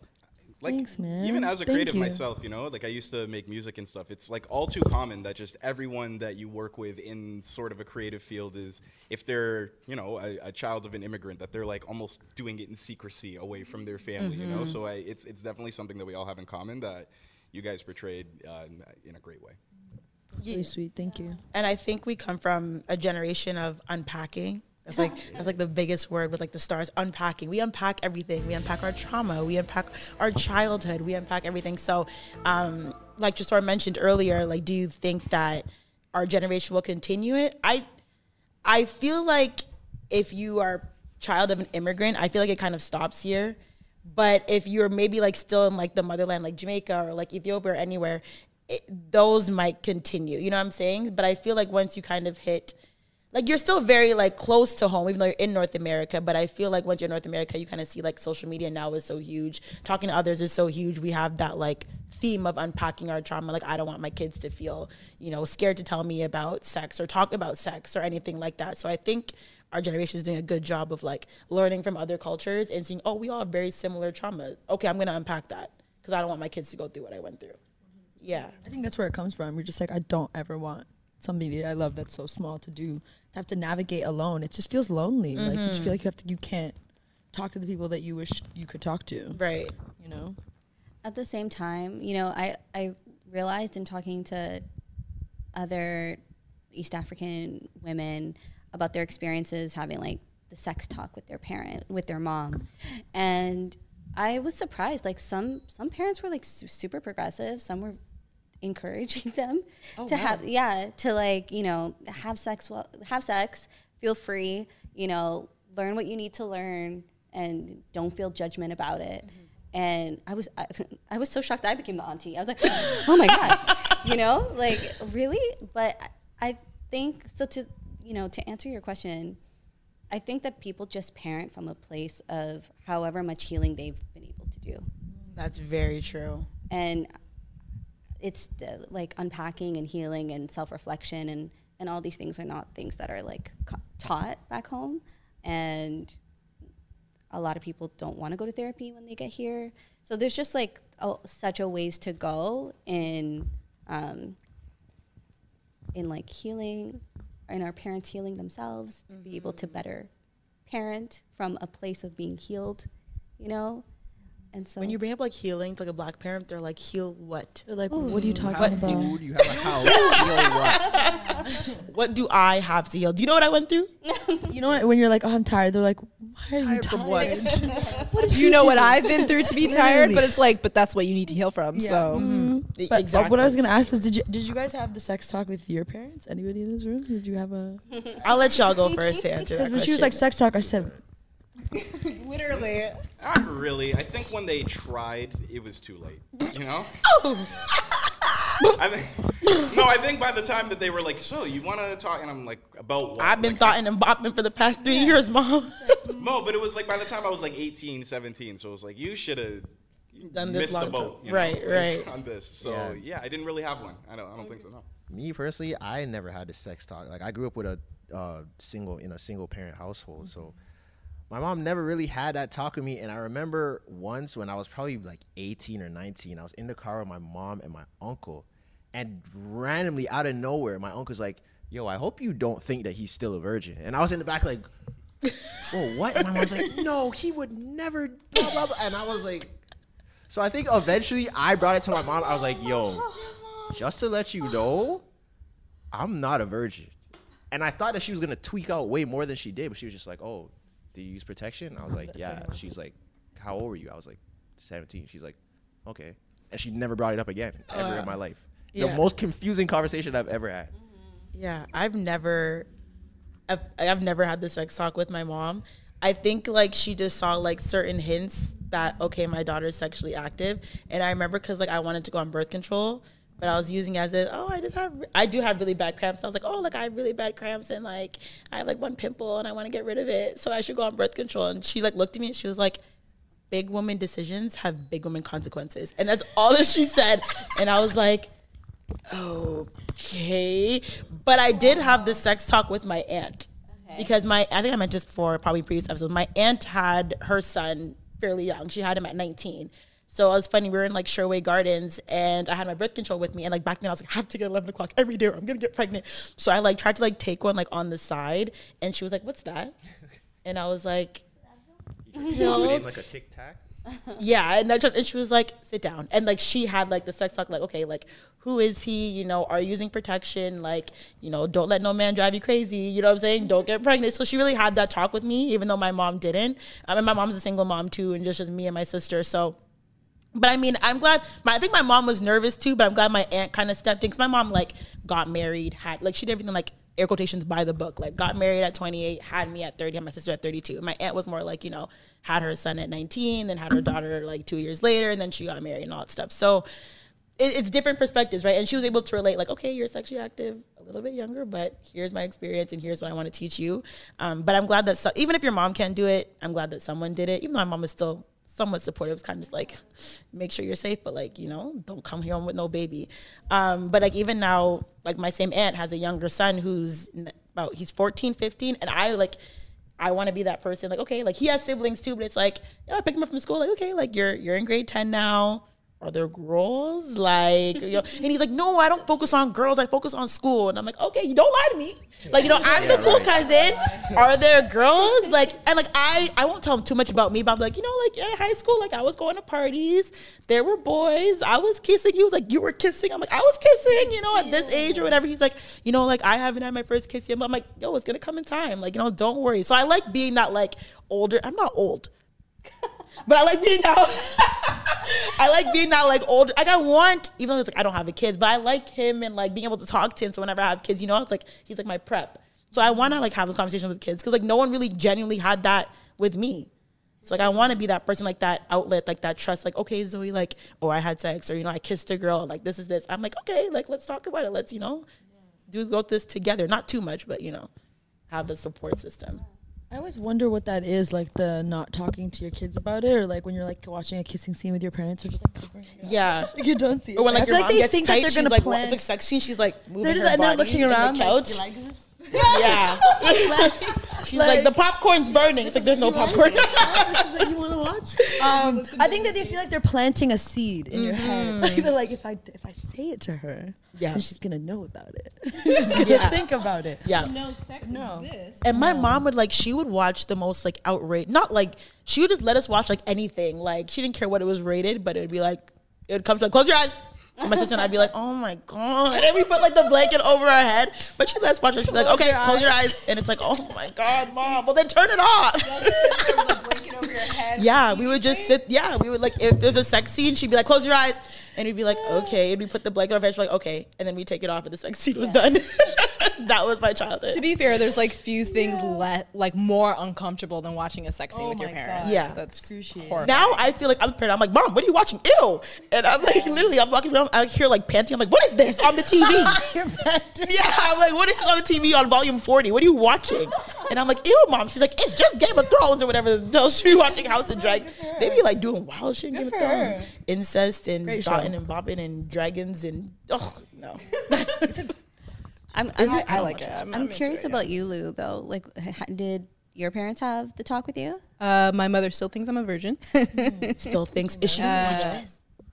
No, she's not gonna watch this. Okay, because I'm like, don't make and she will continue to think that I'm a virgin. Hallelujah, I watched that show. No, my parents never had a sex talk with me, and like there was 2 of them in the house, so they had no excuse.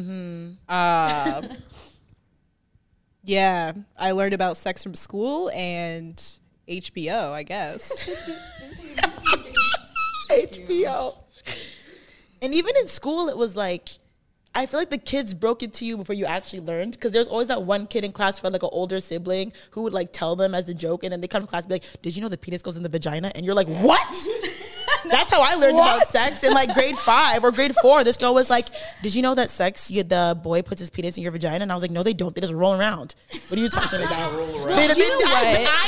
I genuinely thought that sex was just, because in like the movies, they do like, they hug and they roll around the bed and it's kind of over. I'm like, no, they just like hug and like roll around. She's like, no, the penis goes inside. And I'm like, I've never seen that, so you're lying. And then you get to grade 6 and you're like, oh, so it actually goes inside. And then you're looking at yourself, you're like, but where does it go? Because like you don't really know as a kid like all the holes, and you're like, so where is it?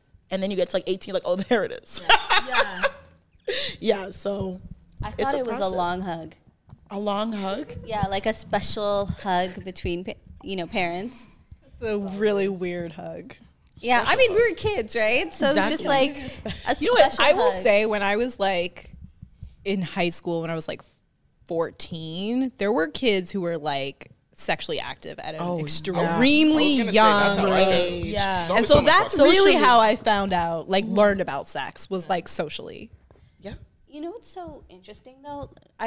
In doing research for the show, I always thought that we were the anomaly, like the people I was writing about were like, we were the weird ones to society. But at the time, in 2017, a study came out that showed that millennials are the most sexist generation in 60 years, meaning we're the most sexist? Sexless. Oh, sexless, sorry. Mm-hmm. We do not be getting it. Yeah. And that on average, millennials started having sex at the age of 25 in the US and 26 in the UK. Yeah. And so I think that there's definitely a perception that, the younger generation, this swipe right generation, is extremely hypersexualized. But I just think that those who aren't having sex are super quiet about it. Yeah, that's true. I love that. But it's like, think about it, it's like what floor, like in a room full, like, where are they gonna have the floor? I get it. I get what you're saying. Also, why would they when virginity has always been shamed, and it's always. Yeah. And if it's like a room full of people talking about their sexual exploits, why would you chime in to be like, I have not had sex. I have nothing to add to this conversation. Like, true. And I feel like it's interesting with that same topic where it's like, for women are shamed when they have sex early. So it's like, some people will lie and be like, oh, I haven't had sex when they do. But then for guys, it's the opposite, where guys who have never had sex will be like, yeah, I had sex when they hadn't. So it's like the same type of parallel, just on a different side. She's from a different school. You didn't know her. You know the guy that lied about it? I was never Remember when I went to New York for that wedding? You won't know about it. I was never a liar, but I definitely knew people that were lying. You never lied. On my life, I was never embarrassed of being a virgin. Like that was just never that was never something with me. But yeah, I don't know. I definitely know some people that were lying. But one more question I had about the show is like, I just really loved how all of the characters were cool. Like none of the characters were corny or weird. Ash was corny. I just feel like all the characters, I feel like with the writing, and also I think it's like a Toronto thing where people from Toronto are just inherently just have a certain demeanor about themselves. Well, some of them, have a certain je ne sais quoi about themselves, and I think you guys showed it really well in the show. It was like, it's like a balance of you guys being yourself plus also being the character. Was that intentional, or were you guys just naturally like that? I was taking it. I think that everything that you do is like a different. It's like, what would Abby be if Abby was me? Like if I was Abby, it's like I'm bringing my essence into Abby. So it's like that's how I think acting is just. It's a human experience. It's like you can. Maybe like the way that Abby gets through her day is a little bit different, but the emotions and the things that she's thinking and her intentions are all like human things. So it's like you just stretch yourself. You find those like pieces within yourself, because I think that I never say never anymore in my life, because I've said never. And throughout then my watch life, you. and I've done. So I've done. So it's like, yeah. It's just like a human experience. So I feel like I just try to be as open as I possibly can, and not judge. Yeah. Yeah. I love that you think that all the characters are cool, particularly the main four. I'm very proud of that. So thank you. That was intentional. We wanted as much as possible. Like, I didn't want anyone to feel like a caricature. I didn't like this community has not been represented on screen. And sorry, let's just ask. We need a Kleenex on set. Kleenex for the Kleenex on set. Kleenex on set, please. How are we doing for time also? I think she said she had to. Yeah, we should. Yeah, we can wrap up after this. Yeah. So sorry. You don't got no Kleenex. Hey, Zoe, we got a guy for that now. We got a guy. We got a Kleenex guy. Is there tissue? Does no one is there have tissue back there, Rhodas? Thank you so much. I am so sorry. No. She was trying to be very quiet. She was trying to be so, but I'm also like, we're on camera. So I don't see her like in the background. We're on camera. We're on camera and Aiden's talking. Like, yo, you I got know, a and you were booger. like, no. Gotten up. Should I have just gotten up and gone? Everyone would think she'll Clean your nose. Like, I know, and you're looking at you were like, what? No. You got a booger, my boy. It would have been a lose-lose. Either way, it never would have. So Well, we'll get Kleenex on set. don't be sorry. I'm sorry, guys. I really am. Are you okay? I'm fine. Okay. But yeah, while we wait for the Kleenex. Yeah. Maybe you should start your answer again, Aden. Yeah. Yes. So I love that you said that all the characters felt really cool, and that was. Oh wait. Yeah. Quiet on set, just the Kleenex. Goddamn. This is a casual podcast. It is. It's very. This is It's very authentic. Casual. It's We're okay. yeah. You're good. We're used to singing about Audio, sound. Oh no, don't worry. Quiet on set. Exactly. Yeah. You don't have good. to. No, you can cut it off if you want to. No quiet on the set. I guess. She's like, I don't care. Yes, you know. I just need a Kleenex. Vibes. Pocket, save it for later. Okay, thanks. Go. Okay, there we go. Thanks, everyone. And okay. So I love that you said that you loved all the characters and that they felt really cool. And the reason why that's really important to me in particular is because the four girls, they're not just like four black girls. They are four black women, but they're four black women who happen to be of Ethiopian, Eritrean, Somali, and Sudanese descent. And we've never seen these characters before. At best, we've seen them dancing in a music video, but we've never been able to actually hear their thoughts, see their actions, get a sense for their identity. And I really wanted to do them justice. If we're going to see them for the first time and hear from them for the first time, I felt like we just had to, one, make them really full, well-rounded characters, but two, just like really, really cool because there was a show actually that did have representation, Somali representation, but it got a lot of flack because it was very negative and they were portrayed as criminals and the whole show was like them as criminals. So it didn't, the show didn't continue. And I just think we have a responsibility, and I'm really proud to be able to carry that I want to showcase us in the coolest, best, and also authentic light. Yeah. Yeah. I think you did that. Thank you. I think you did that. I'm excited to go home and watch episode 10 now because I'm like, I'm not going to ruin it. But yeah, I think you did that. And I think even like the episode names being like Drake songs, I caught it right away. Actually, I lied. I didn't catch it right away because I was watching on my laptop and I'm like, okay, I'm like, Signs. Yeah, which one was it for you that made you? Oh. I think it was Signs. For me, it was Dreams. Oh no, Dreams Money Can Buy because that was episode 2, I think, right? Yeah, but I think I didn't really catch it. I'm like, okay, that's a Drake song. But I'm like, maybe this fits the episode. Then I saw like Signs and I was like, okay, that's like God's plan. And I was like, okay, no, this is not a coincidence. And I like looked and I was like, got it. Okay, yeah. That was really good. Also, like, you didn't notice? I didn't know that until you said it just now. I never noticed. So what did you just think? All You the just thought, episodes like, are named after Drake Now, songs. Yeah. Yeah. So, you know when you're watching on the what's it called, the Fire Stick, you don't see the titles Yeah. unless you're scrolling through the episodes. So Yeah, I know that makes sense. That's my Yeah, I did catch it a bit later, but I was like, oh, that's a good head nod to Toronto too. But yeah, I think it's a really good show, and I really hope I encourage everyone to like take the time and watch it and connect with, especially a person of color or wherever you're from, immigrant household. I think you should watch it, and like I said, learn and also connect. And I think that's a perfect balance, at least my experience watching the show. So kudos to you, all three of you, for like being a part of this, and I hope we get a season 2 or whatever's in your future, or a male version if Tresor really wants to fund it. No kidding. But yeah, I wish you guys all the success. And I'm glad that you guys can put you on this platform. Thank you. Thank you so much for having us. This was our first interview. Really? Woo! In the new space. Virgins. Nice. So yes, thank you for being our first. Amazing. Thank you for being our first. Thank you for being gentle. Yeah. You guys christened our new space. This is gonna be the space, by the way. I'm gonna talk about it later, but no more. I know we said the crowd can vote, but we're not voting anymore. You talked about it. Yeah, I'll talk about it. But yeah, thank you so much for coming, though. Thank you for having us, guys. You guys are absolutely lovely. You guys are the best. Thank you so much for having us. Okay. Reversal man. Huh? I said definitely not the Raptors. I want the Raptors to tank, but Masai's too proud to ever do that. I want them to at least make the Eastern Conference. I want them to tank, so we can get this 7-foot Ute. And Raptors love European man, so Exactly. But Masai's too proud to tank. He will not allow it. you think we are going to lose that? Okay. Everyone, thank you. This has been a crazy to be the episode. 12th seed.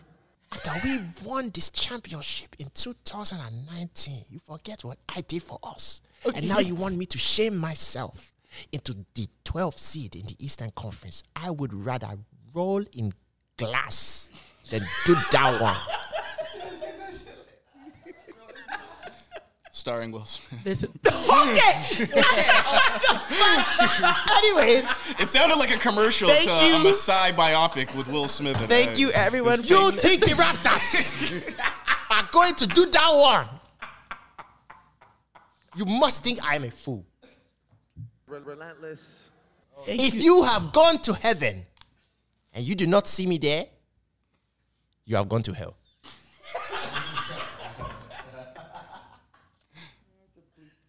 This nigga. This has been episode 20.